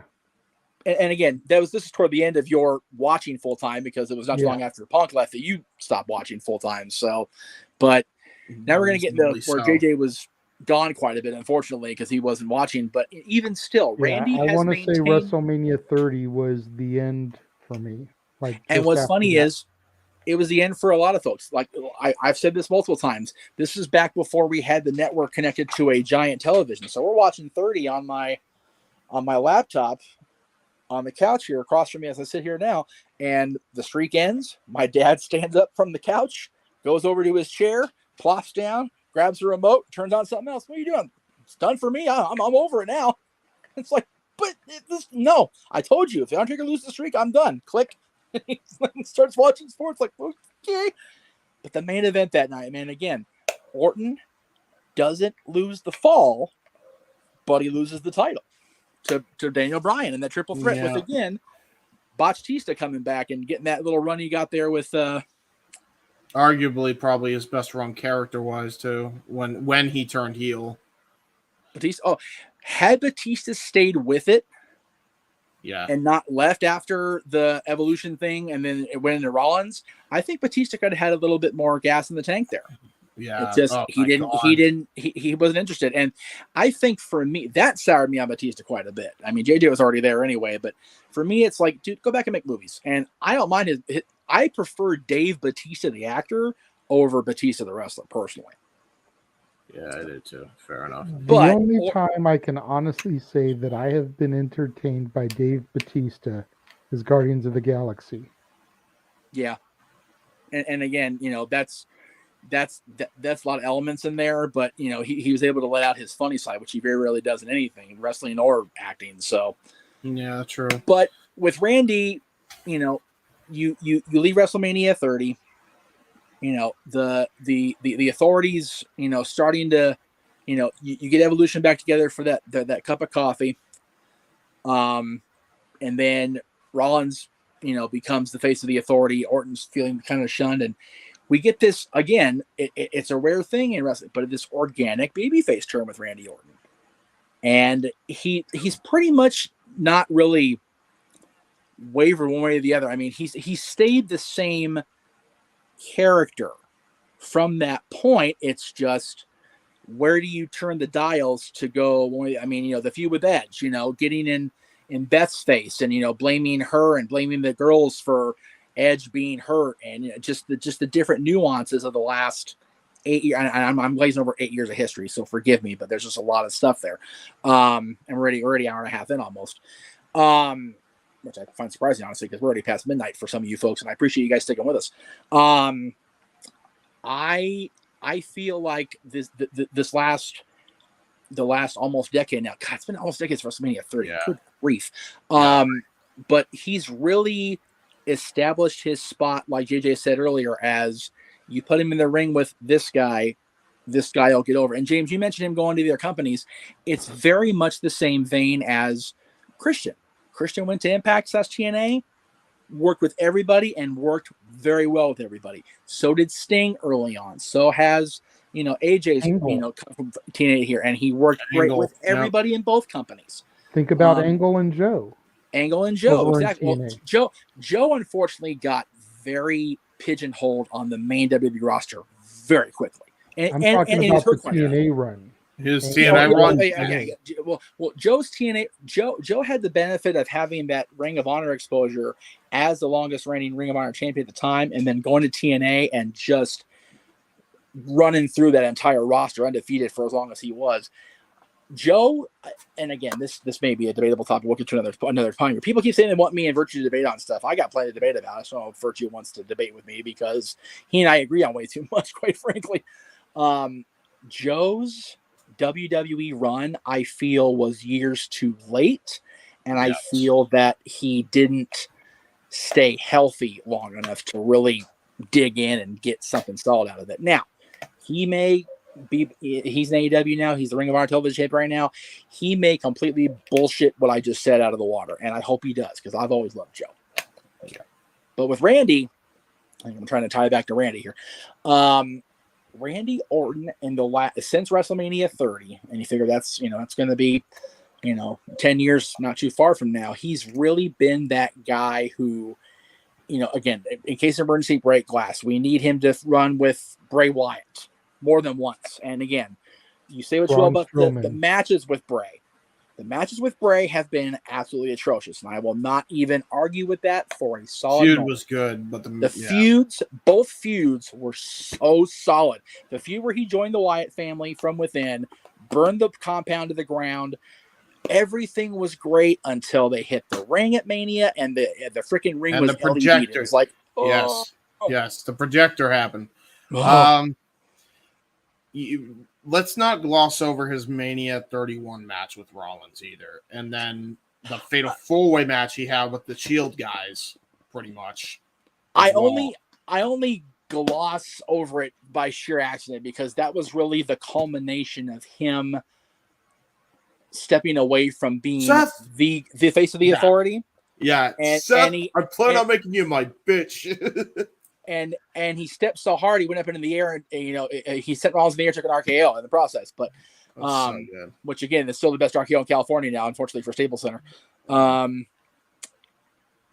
It's just one of those deals. And JJ, what would you say other than the feuds with Wyatt? The matches were what they were, but other than the feuds with Bray Wyatt, I mean, you're just now starting to get back into the swing of things. So this may be the wrong question to direct your direction first, but what would you say? I guess Riddle would be the next best thing after that. Would you agree with that? Probably either Riddle and the Usos. What he's doing right now with the Usos. Yeah. Granted, the Usos have been around for a minute, but it doesn't feel like they really got their legs under them until they joined the Bloodline. Yeah. Which is sad to think, how many times they've been champions, how long they've been in the company, and they just got their legs under them. Well, yeah. And again, this is going to go off another detour here, but I'll just really quickly, how long did it take the company to actually pull the trigger on Roman? True. And now that's kind of been a side story of he warped Jay's head into this being the right hand man, and then Jimmy just kind of got absorbed into it, and now they all fell in line, and it's been fun to watch. And what I find interesting about what Randy's doing now is he has said words in the last month that he has never said about any partner, about any feud, about anything on television. He's Riddle's friend, and he told the audience, and he told him he loved them, and I'm like, ooh, Riddle's gonna stick him on his head at WrestleMania Backlash. Yeah, probably. I feel, and again, JJ, I'll ask you first. I think that's the only way to go at this point. Randy's shown vulnerability. Randy's shown he's let the guard down. Riddle needs to drop him like yesterday's trash for that. Just to show everybody that Randy has shown minor weakness, and then when he comes back, him and Riddle can tear shit down. SummerSlam, Money in the Bank, take your pick of a stadium show. Yeah, I mean, Josh made a point earlier about how Riddle is kind of like Orton's son nowadays. Yeah. You watch Orton react to all of Riddle's moves, and especially the ones he's taken from Orton. Yes. The DDT off the second rope. Yes. How he'll coil up and start taunting for the RKO. That springboard RKO at Mania this year. That was so good. And Orton reacts like a proud papa. Yep. Watching his kid hit a home run in Little League or something. Yeah. So it's like it has to be Riddle turning on Orton. Yeah. And Orton is going to have to win the feud in the long run after the betrayal. Right. Yeah. But I feel like there's so much steam for this that this could easily carry to Mania. I was going to say, I often use the phrase of meat on the bone when it comes to a feud, a program, whatever. There is a freaking side of beef on this program. They could have Riddle turn at Backlash, which is only a couple weeks away at this point. Yeah. But less than 2. I was going to say, have the turn at Backlash. Yep. Then the next pay-per-view is Hell in a Cell. But don't pull that trigger right away. Well, hold on. I mean, it's a little bit early for that kind of trigger. But it also would kind of, you figure the history between the two, it could make sense, but you still got Money in the Bank. Have both of them in the match for the briefcase. Cost each other. SummerSlam. With this being 20 years of Randy Orton in the company, maybe give Randy the chance for Rollins' gold at SummerSlam and have Riddle cost him. Yeah, I mean, I am perfectly okay with Survivor Series. Yeah. Both of them could lead a team. Oh, yeah. Rumble, obviously. Yes. Chamber, put them both in the Chamber match. And then you get to Mania and you have that huge blow-off. Yeah, for sure. Yeah. This is, Last and again, this standing is or something. Yeah, this is going to sound bold, but stick with me here. And I'll ask James, since JJ gave that amazing spiel and amazing thread to follow there. This is one of those feuds in the company right now that could very easily carry through the big 5 stadium shows and not necessarily have to be on the lower tier shows like Backlash, like Hell in a Cell, whatever. This could very easily get us through another year of programming with only having the matches themselves on the big 5. I agree. Because of the emotion, just all the investment that Randy has put of himself into this young kid. And Riddle's itching to do something else because he's wanted to fight Goldberg for real for a minute. And they're not going to do that to either of them because the office loves Goldberg and they like Riddle enough where they don't want to pair him with Goldberg and have the audience shit on it. So this is the best way. And JJ made a great phrasing of the statement. It has to be Riddle turning on Orton. If Orton turns on Riddle after everything that has been said and done, it's just, at the end of the day, it'll come off as you the audience bought into this and we don't give a shit. And that's dangerous at this stage of the company. I feel like Orton turned on Legacy. Yep. It's got to be done to Orton now. Yeah. Yeah. Orton got turned on by Evolution. Well, by Hunter with orders to Batista and Flair. Let's not lie. Orton then turned on Legacy when they got too big for their own britches. He projected there. Riddle having broken Orton down to the point of saying friend and love. Dude, you are a snake. What are you loving except the thrill of the kill? What is the matter with you? And that's what he should say. It's like you were the apex predator. Now you're just my bitch. It would just be so perfect. Mm-hmm. And I think this is one of those. This is a little inside baseball, JJ, but this is one of those feuds, like with Foley, that could really turn a corner for the fan that has still not bought into the Randy Orton legacy over the last 20 years. And then you even can have the potential for some tag matches. Maybe do Orton and Cody against Riddle and question mark. Yeah, there you go. I mean, we saw those pictures circulate from last night of Orton and Cody hugging and embracing Yep. After the 20-year celebration, it's like, that's legacy right there. Yeah, for sure. Yeah, the fact that they've got Cody available to them now is really going to be something this next year or so. For the right, I also want to point out, like, you know, we're talking so much all of a sudden about like what the future could hold for Randy Orton. You know, there's his legacy. He's building the future. He's been building the future for a few years now. Like, I still remember one of a very underrated match that he had with Bobby Roode for the United States title. Oh yeah, you know, that was a really good match that he had with Bobby, and there was a few other matches that he had with NXT talent when Triple H was at the helm.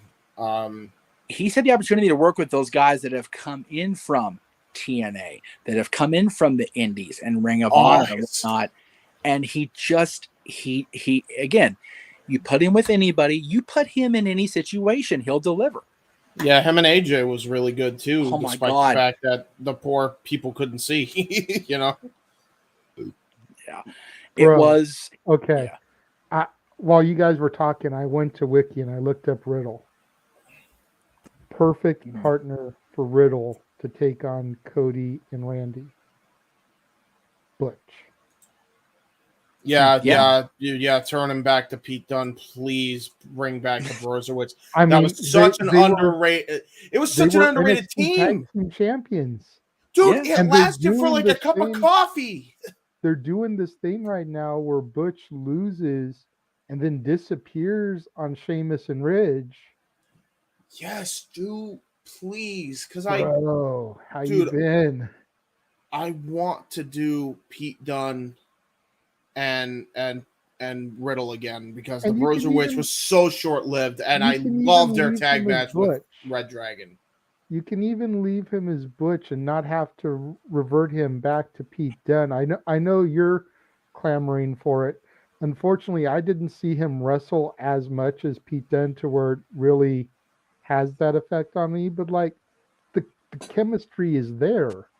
Yep. They're both on the same show. Like, it would be perfect. You have Randy and Cody versus Butch and Riddle. Again, it does write itself. It's just a matter of the WWE writers picking up the pencil from us that we just laid down for them. That's another thing, though. Like, you also got to consider the fact that that's going to take Cody out of the main event. Do you want to do that? But you really don't want to pull the trigger on the main event for Cody until Mania, at least a year away. True. Yeah. Although people are starting to get impatient, and I'm like, well, but that's the thing. The fans, and again, this is really going to sound shitty coming from me. The fans should not be dictating every nuance of the booking. No. We want what we want. Cool. Mm-hmm. You know what? Sometimes it's better to not get what you want right away. We a bunch of spoiled brats. How much more gratifying was Bryan's win at 30 after the slow build, the yes movement, the whole 9. Modern day wrestling fans have short-term attention spans. They need things hot-shotted. Something happens today, they want to see the blow off next week.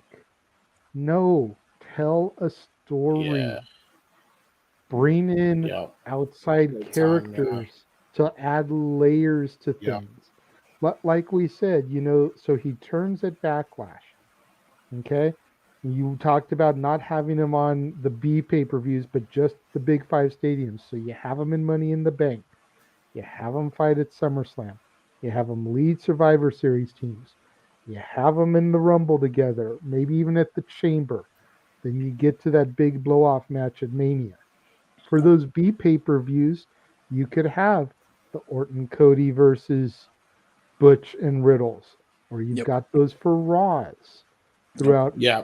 While you're building the story for Cody and having Cody go through champions of past.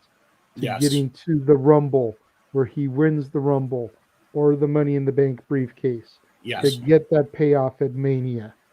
You just add all these layers like an onion and you slowly peel away. so that once you've peeled that whole onion, you get that teary moment. Yeah. Of yes, the sir. gratification. Yep. Yeah. I think the reason why people are just in fairness, just to kind of defend it a little bit, not that they should be doing that now, but I get why fans or old fans, specifically the WWE, are so impatient with the E. Everything that happened in 2014 onward, I mean, they were done. I mean, I think you could attribute that to the way they treated Punk, to the way they treated Bryan, to the way they treated a lot of people, to the point where they even found out that Bryan wasn't even going to be the one to win at 30. It was going to be Batista. Right. You want to talk about seeing the same nuance over and over again, like and being sick of Batista. I mean, they were going to go with Batista instead of Bryan, and I think that's ultimately what chased a lot of people off, and it's to the point now where we're in the hole that we're in as a whole. I think the network era has definitely been not company killing, but definitely detrimental to the hardcore fans. Now, I was going to ask you guys this before for the whole industry, really. Well, to the pay-per-view industry, yes, but the in-ring work has not suffered across the board for my money. So. No, not at all. But that's the thing. And I say this too because if we're talking about how they're going to put over Riddle huge, but like I mean this. If Cody did not, along with the Bucks and Kenny, start AEW, right, and Cody then eventually went back to the WWE because AEW was actually providing some legit competition, right? None of this would be happening. Like, seriously, we would not be talking about Matt Riddle, going up against Randy Orton in a feud right now. Like, that's just not going to happen. Right, it's very likely. But let me, as far as the hot shot booking, JJ made a great point. Let me ask both of you, since there's someone here. Everybody, chat room too, please. When we were fans coming into our own as fans during the Attitude Era, I'll even say, what was the best feud from each of the three companies? Raven and Dreamer, which lasted years, almost 2 years, almost 3 years. Austin McMahon, which really had the blow off in early '99, but it still carried through to the summer. And Hogan Sting, which was 16 months. Yeah. And there was a pay-per-view every month in the big two companies.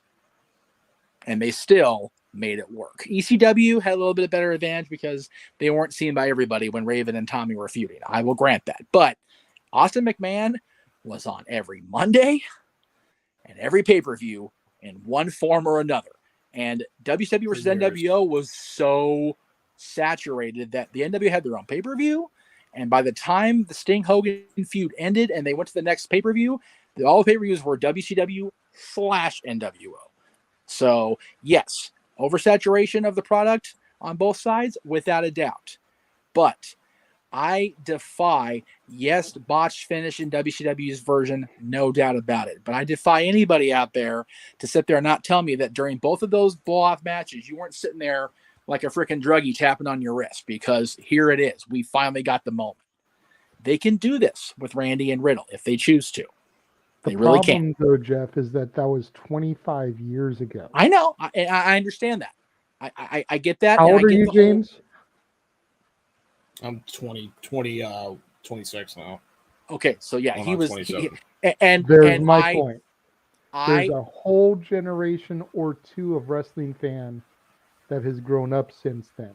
I'm not saying that James couldn't handle that type of long-term booking, because I know he could. But the modern fan, the people that were raised on the PG era, the Authority era, not just that. I think that the Nexus is a top 5 of all time stable. Those fans can't sit through long-term booking like that. Well, here's another.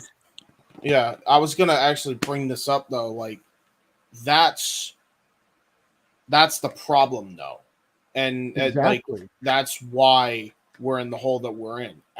This is why I've been. This is why for years everybody thinks like, oh, you just hate on the E to hate on the E. But this is why. They're the blame. They're to blame for where we are in the industry. Across the board in every company. You know how hard it is for AEW to get fans nowadays? Dude, you put AEW during the Monday Night Wars, I guarantee you they at least do 2 million, 3 million a week. A week. Well, they can't even sniff their jockstrap now because of where we're at as an industry. The thing, I hesitate only to compare now to then, and JJ makes a great point. It's very much the same thing we say about our parents versus us. And James, you're way younger than both of us, unfortunately. You know, but even your parents, the generation gap is a mucker further in everything of life, and that includes wrestling. You know, like I said, you were literally gestating when the Austin McMahon feud and Sting and Hogan was a thing. I was a little toddler in my diaper. A little bitty tot, you know, still in the crib doing his thing, you know, racking the crib, whatever I'm trying to say. Anyway, you know what? We know what you're getting at. It's late. I'm getting tired as hell. But I still have faith. And again, this is me being the eternal optimist when it comes to the thing I love second most besides my son. I have faith in the wrestling audience, and I feel like if they're invested in the Orton Riddle thing, as they seem to be every time I bring it up, and it took him forever. But the fact of the matter, I was telling Dad this during Raw last night. Okay, I'm over it. I like the Riddle kid. I'm good with it. Let's see where this goes. They've got me invested in a guy that I have not only shit on, I've taken him in the middle of a grocery store aisle, bent over and dropped trout and dropped dookies on him in public. I just like this guy so much on TV. And I'm like, you know what? Let's see where this goes. I'm cool with it. But knowing in the back of my head that, James, you could be right. This could just be one big giant crap that they take on all of us here in a couple of weeks. But I have faith that they won't. And I have slightly less faith, but still have faith that they can, if they so choose, pull a long-term story out of this. This is the only reason I don't is because I've been disappointed before. The only reason I even have faith that Cody is even getting the strap at some point is because he's saying the words belt and wrestler, which means that some bitch has full creative control of what he does. Right. Like, and that's with Cody. Nobody else does. That's the problem. Not even Orton. I mean, how much crap have they booked him over the years? Oh, I trust me, a lot. So it's like, you got to put that in perspective. That's where we're at right now. It's yes. And granted, this is why I don't understand the hate for all what AEW gets, because they've done multiple really good long-term stories. Yep. Like very many good long-term stories. They're doing one right now with MJF and Punk. Yes. It's not over. Don't you dare think it's over. It's not even close. No. So, they're telling that story, and they've told the story with Kenny and Hangman, and just the whole rise of Hangman, the rise and fall and rise again of Hangman Page was an awesome story. And then there's probably 7 others that I'm probably forgetting off the top of my head that AEW has done. Right. But the bottom line is they do it. And the fans nowadays, to your point, JJ and Jeff, are not used to this. They're not. They've been so conditioned to short term, get it out there, short term, like it's TEW or some crap. Like, just book it, Because and then WWE is playing to their children audience. Right. Yep. Which is half the problem. I don't think we should be doing short-term memory teaching. I think we should be doing a lot more long memory teaching. Have you seen Twitter? Well, I've seen Jeff rant about Twitter. Yeah. All of Twitter, us have. Twitter's very much in the news today, but that's a whole other topic for another time. Twitter's in the news today? What happened? I'm on Twitter. What are they doing? What the Twitter doing? Do you really not know? No, I don't. Why? Elon What's Musk going on? officially bought Twitter today. Oh, thank God. Please save this, whatever you can of this platform. It's so bad. Please. Save the Twitter. Please, Elon. Save us. Save us all. Yeah, we'll see how it goes. But anyway, we went off so far in the weeds. We're in another force at this point. But Randy Orton, again, we talk about long-term booking, long-term story. It's like to think of somebody that's still one of the best in the era we're in right now. Yes. Was a byproduct of the end of the Attitude Era. And he's been going consistently for 20 years. That makes my wrestling fan, my sports entertainment fan heart warm, because it's like, this guy should not have made it. He was a aloof, freaking deserted the military, got dishonorable discharge, had no reason to succeed at all, got the business handed to him, so they said, by his father and the legacy that his dad had built. And instead, he's in the conversation forevermore as one of the best ever. And I think that's one of those stories that makes for a hell of a documentary and a hell of a movie. And it's great. Yeah, he's really good. Before we go home here, because we've been talking about this for 2 hours, and I know it's late for you, James. Jeff, you already mentioned you're tired. So before we start to wrap up, do the plugs, go home. I have 2 questions, same line of questions. Jeff, it's your favorite topic. It's fantasy booking. Oh, jeez. Okay. Aside from Riddle, who we all know is the short game, that's going to be happening soon. Right. Who from the past that Randy never got to fight would you have liked to have seen him face? And who would you like to see him fight and feud with in the future, not counting Riddle? James, you first. I mean, this is an easy one because they've never had a straight up one-on-one match, high profile. It's got to be him and Cody when Cody gets the strap. It's got to be. I mean, that feud writes itself. Cody versus Orton. I mean, the matches you can get out of that are tremendous in and of itself. So that's the number one pick I got. If we're drafting people to fight Orton, that's number one on the list. Cody and him. Okay, and what about from the past? From the past? Well, I mean, him and Cody did feud in the past, but I guess right, but yeah, basically talking about people that are retired. Yeah, people from before Orton's time. There you go. Him and The Rock in a one-on-one encounter, I feel like is a must-have. Okay. I don't know how you do it. I don't like, because I'm sure his last match is probably going to be with Roman, but if you can get one more match with him and Orton before then, like maybe even in the number one contendership deal at the Royal Rumble, do it. Well, no, what JJ's saying is, if Orton could fight anybody, like Rock in Prime versus Orton in Prime. Yeah. So The Rock's a great answer anyway. Well, okay. I'm gonna unfortunately take the easy way out and say Cody as far as the future, because that it does when Cody becomes champion. That's I got my father's legacy. Orton's like, legacy, huh? Interesting to use that word. So boom, writes itself, like you said, James. For the past though, it's been talked about many times. Stone Cold Steve Austin.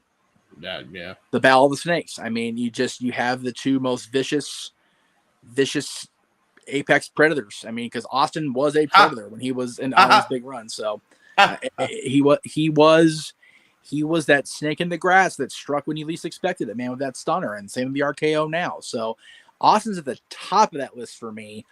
Honestly, the way the feud did come off and the way it was finished, I don't feel it was a proper, decent run. I'd like to see Randy Orton, based on generational moments, in a feud with prime condition Hulk Hogan also, and have it actually be a decent matchup, and not that whatever that was at SummerSlam 06. Was that. Let's never talk about that again.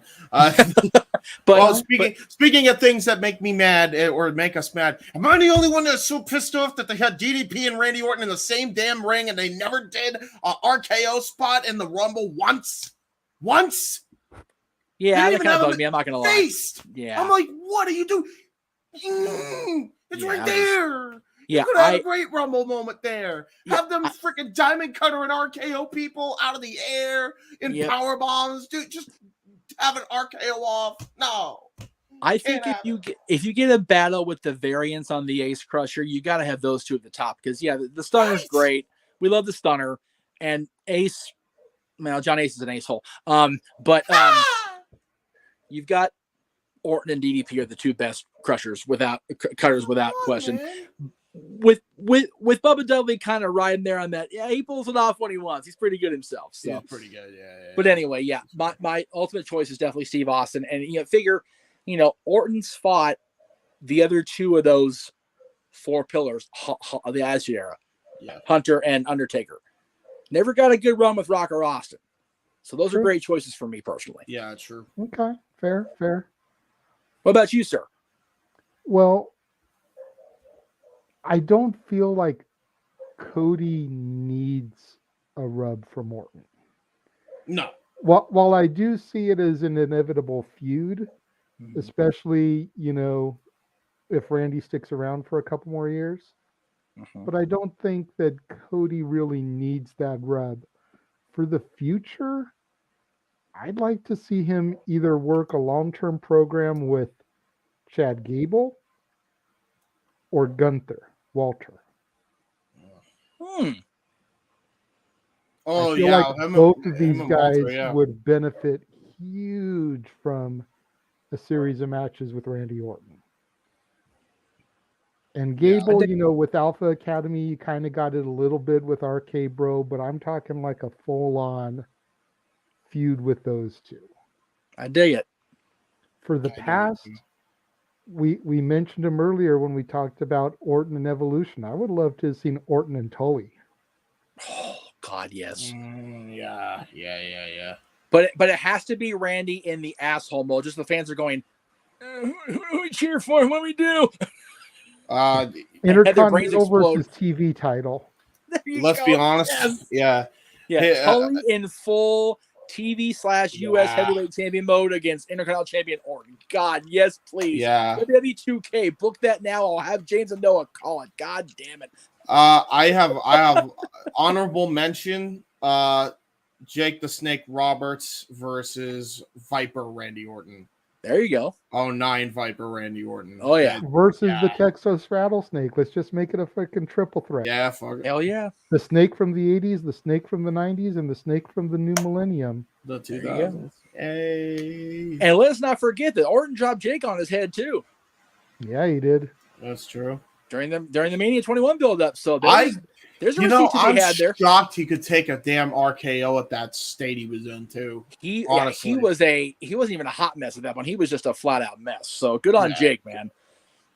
He was a mess that became lukewarm like a Burger King burger.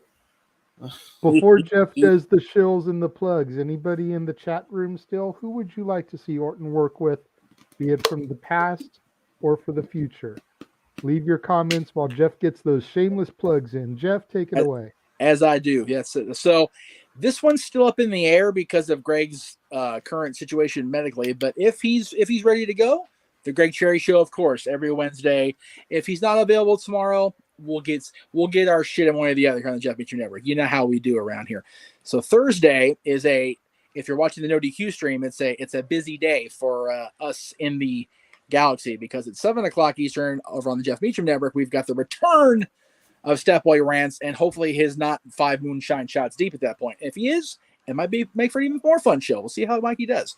Of course, 8:00 is an ODQ review, and Aaron and Virtue are going to have a lot to talk about. There's a lot of shit going on in the world right now, in wrestling and otherwise, so it's going to be an interesting Thursday night over on No DQ. Friday, of course, the dads, always on wrestling. We are back with our top 10 backlash matches.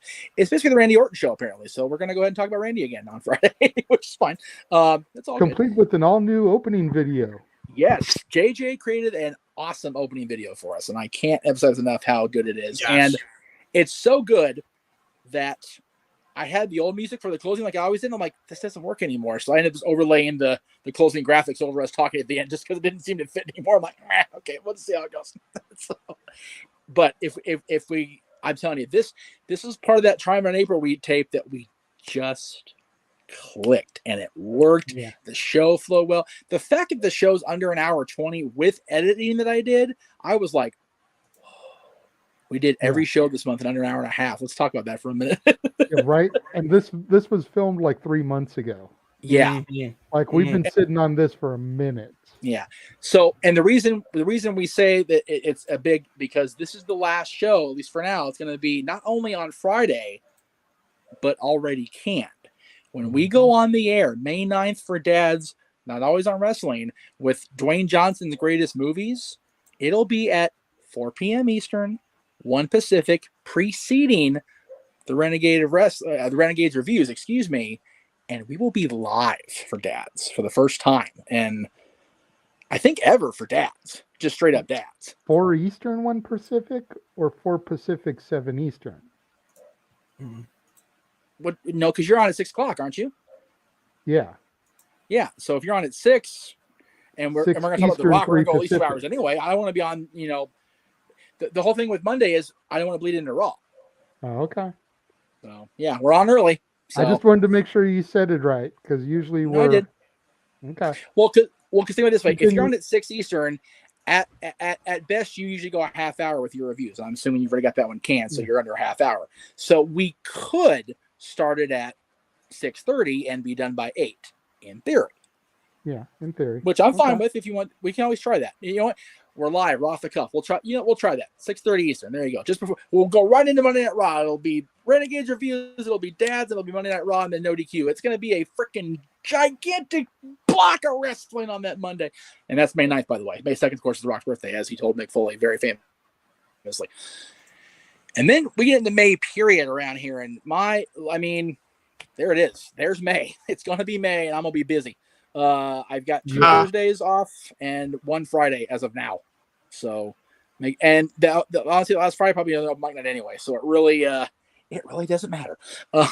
So I'm looking forward to it. Yes, Impact's on there for the 7th, but that is contingent on super chats this week. And right now, the candy jar is awful dry, folks. Not good, looking good for Impact. To be fair, we canceled yesterday's stream. I know. We were on later today, which is usually not a good tip jar show anyways. No. So we almost have to do an impromptu show either Thursday. Well, no, you got Stat Boy Thursday on Saturday to try to finagle. Otherwise, it just probably won't come. Well, the thing with Saturday is you and I are both engaged as of now. So yeah. We'll see what happens on Monday's Ask the Dads. If we can get it, then I say that would be the cutoff. There you Since go. Ask the Dads this week got canceled. But we can also honestly try to get some content Saturday if we play our cards right. We'll talk more about that later in the week on social media. So stay tuned for that talk, kids. But anyway, So yeah, we've got the Dads brand is now officially a Monday thing after Friday. Talk wrestling every Tuesday. And yes, by the way, if you're watching No DQ stream, we thank you for watching for the last 2 hours.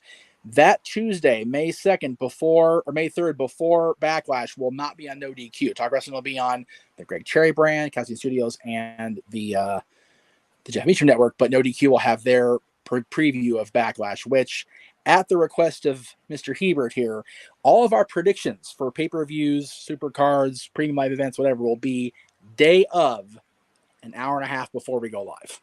Yeah. That way he doesn't have the chance of falling asleep on our prediction shows. Yeah, not just that. I think I somehow won, just not even thinking about it too much. And it's one of those, I can appreciate Aaron's desire to get predictions in as early as possible so they have time to be viewed, be watched over the course of a week. But with WWE's consistent penchant, if you will, for booking shit last minute, this is the way to go from now on. So this is what we're doing. Sure, absolutely. And that's across the industry. AEW does that shit too. So does the NWA. So does Impact. So we're doing it this way from now on, and I'm okay with it because that just means we're on the air longer, and I'm more engaged and have more to do on a Sunday or Saturday, which I never have a problem with. So there we go.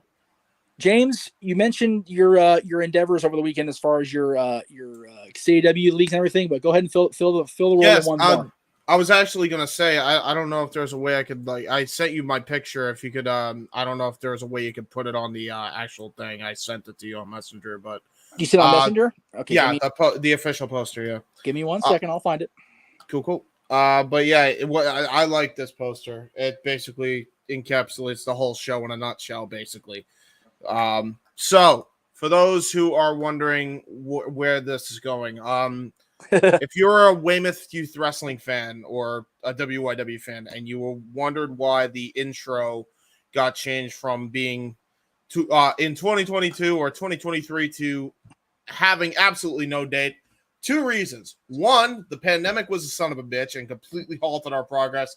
Number 2, I just don't want to put that stress on putting a damn deadline on our show. And I was going to make a formal announcement on the channel. Probably still will, but for now, I'll just do it here. So, WYW is still on. We've gotten a lot of progress. We're 7 months into recording. But if you have never heard of this show before, it's a CAW show. And it's actually, funny enough, since I'm on No DQ, inspired by No DQ CAW. We wanted to do a CAW league ever since we were kids watching the show. I don't even know how old I was. I was in probably like 7th or 8th grade when I discovered No DQ CAW. So definitely give a shout. I was back in my younger days before I became an old fogey doing this shit with y'all now. Don't mind me. Exactly. Dude, I feel old just knowing that. Jesus. So yeah, that's basically what the show is. It's a CAW show, has a bunch of original characters in there.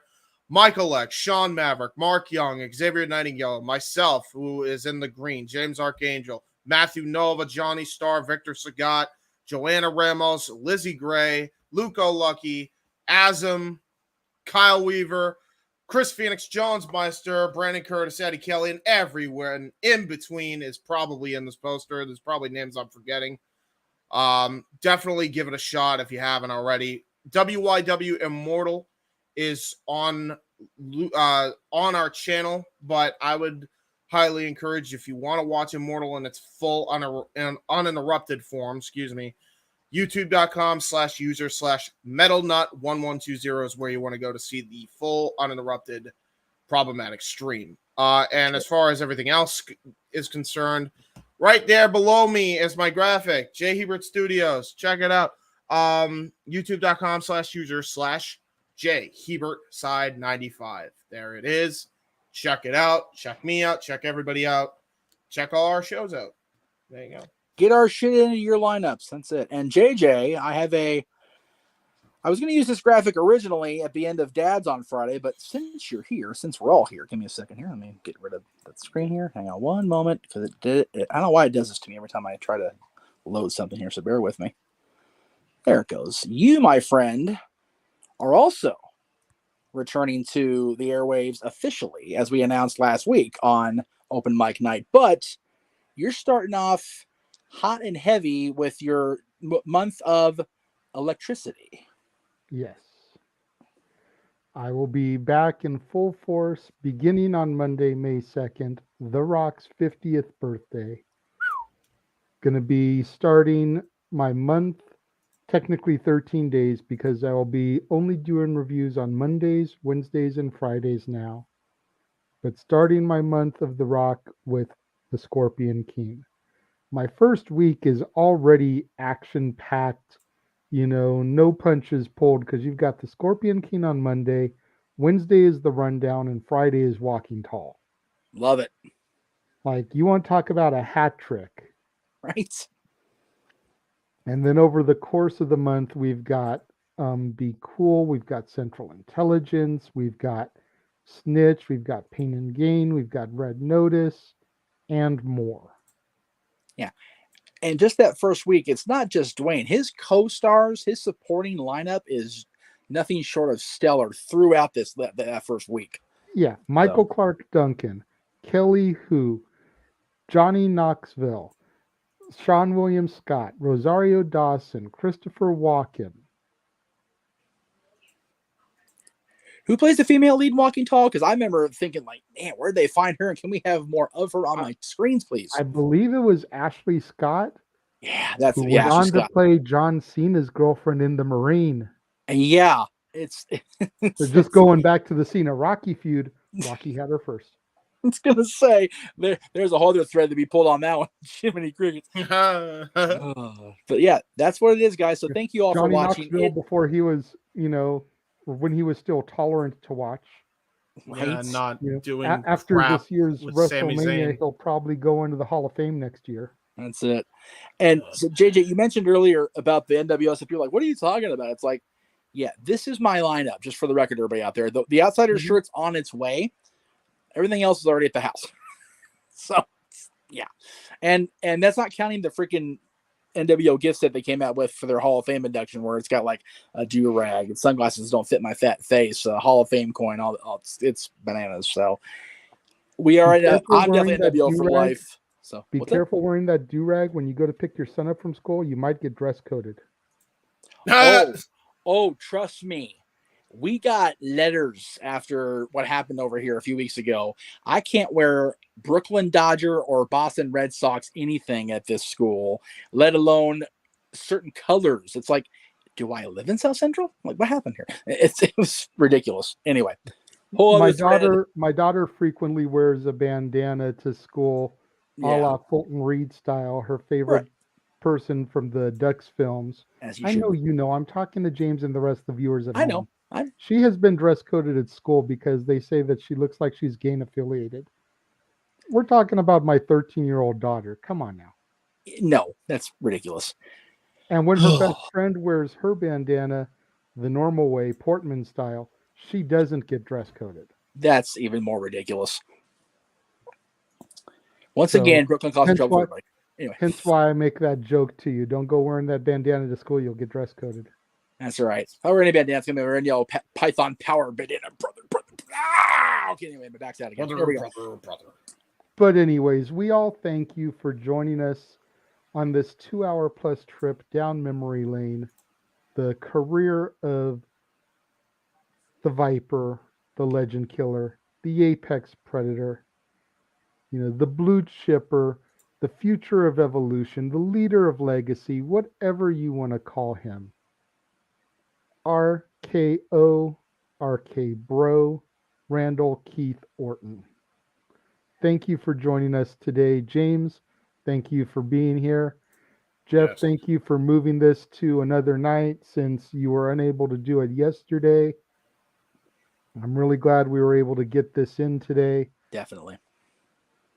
To our fans that are still with us, thank you for joining us. And until next time here on the Jeff Meacham Network, the Casa D18 Studios, the Greg Cherry brand, and of course, thank you, Mr. Rift, and the rest of the No DQ Galaxy for allowing us to be on your channel this evening. I am the Renegade JJ Williams, James Hebert, and y'all know this guy down here, the West Coast Professor, Jeff Meacham. We will see you guys next time.